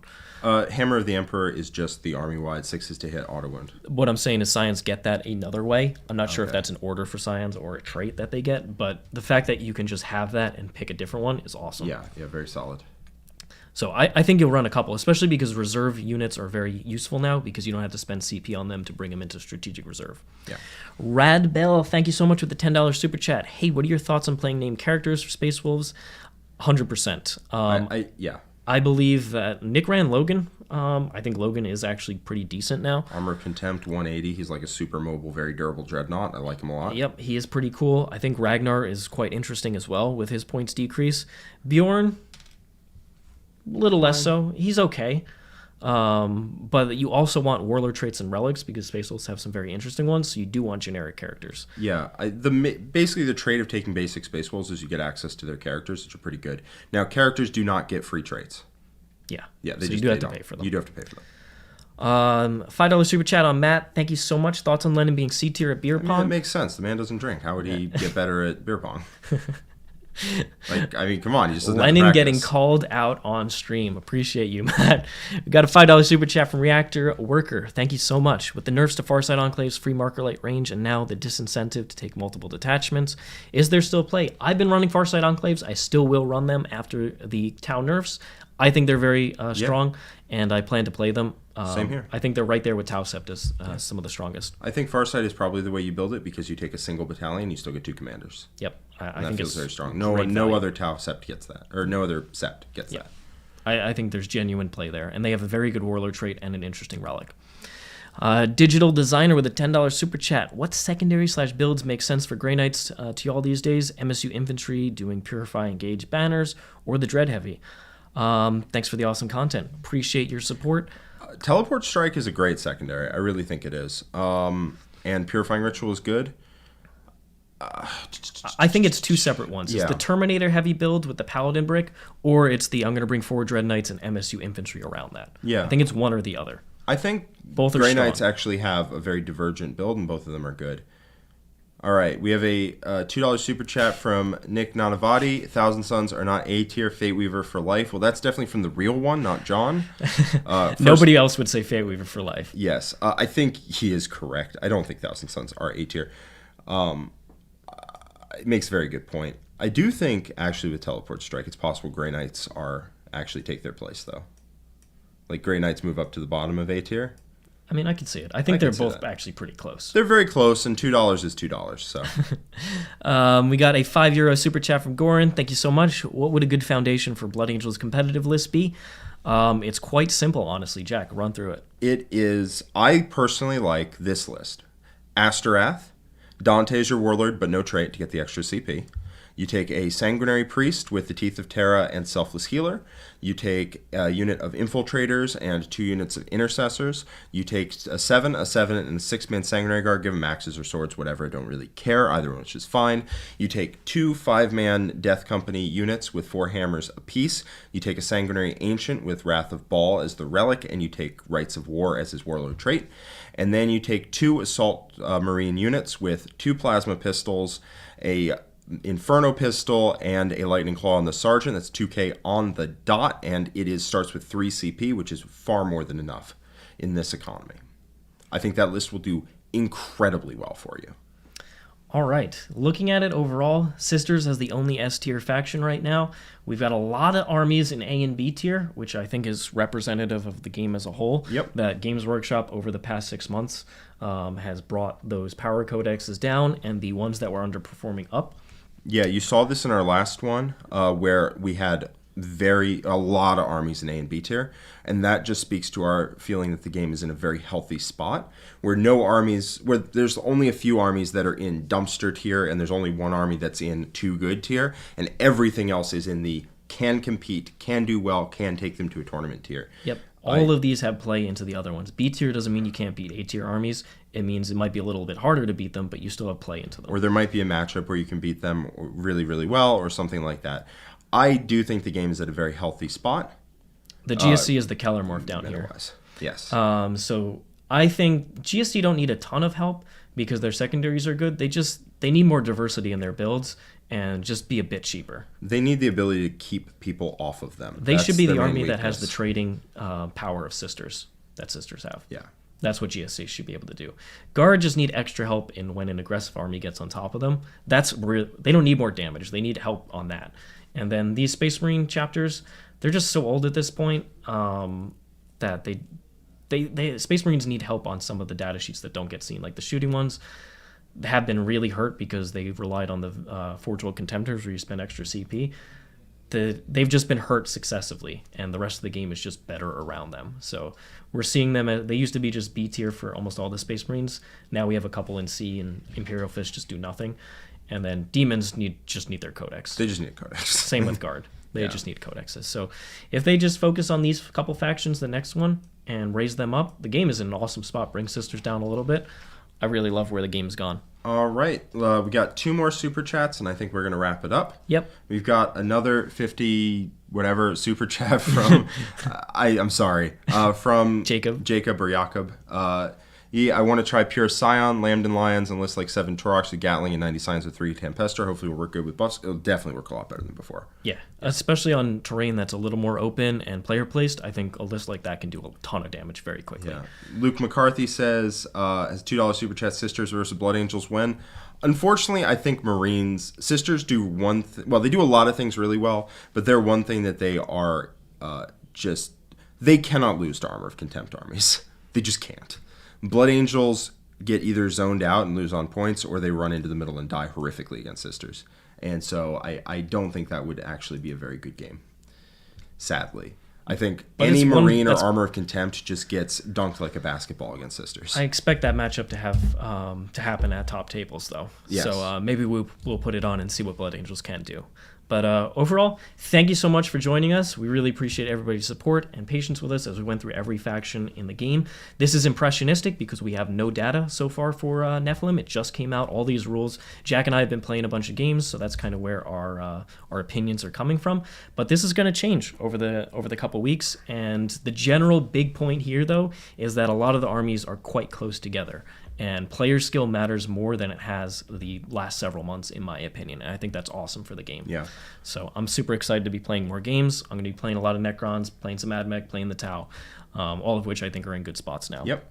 I think basically anything except the C and D tier armies can be run to a tournament with good success if you play it well. Yep. And I think that's a great place for it to be. That's the ideal. So Games Workshop, congratulations on just continuing to improve the game. Like they really have. Yeah. So thank you everybody for joining us. If you want to check out all the awesome content that we do in the War Room, which is, say, the Admech vs. Death Guard game that I'm about to play against Nick, check out the link below, theartofwar40k.com. It's an awesome community. We have tons and tons of new players, competitive players, and everything in between, all in our Art of War community. So if you want to join us, check it out. And we do tons and tons of coaching games and meta-analyses, as well as all the cool, interesting content like faction clinics where we break down every possible combination, all the lists we're thinking about.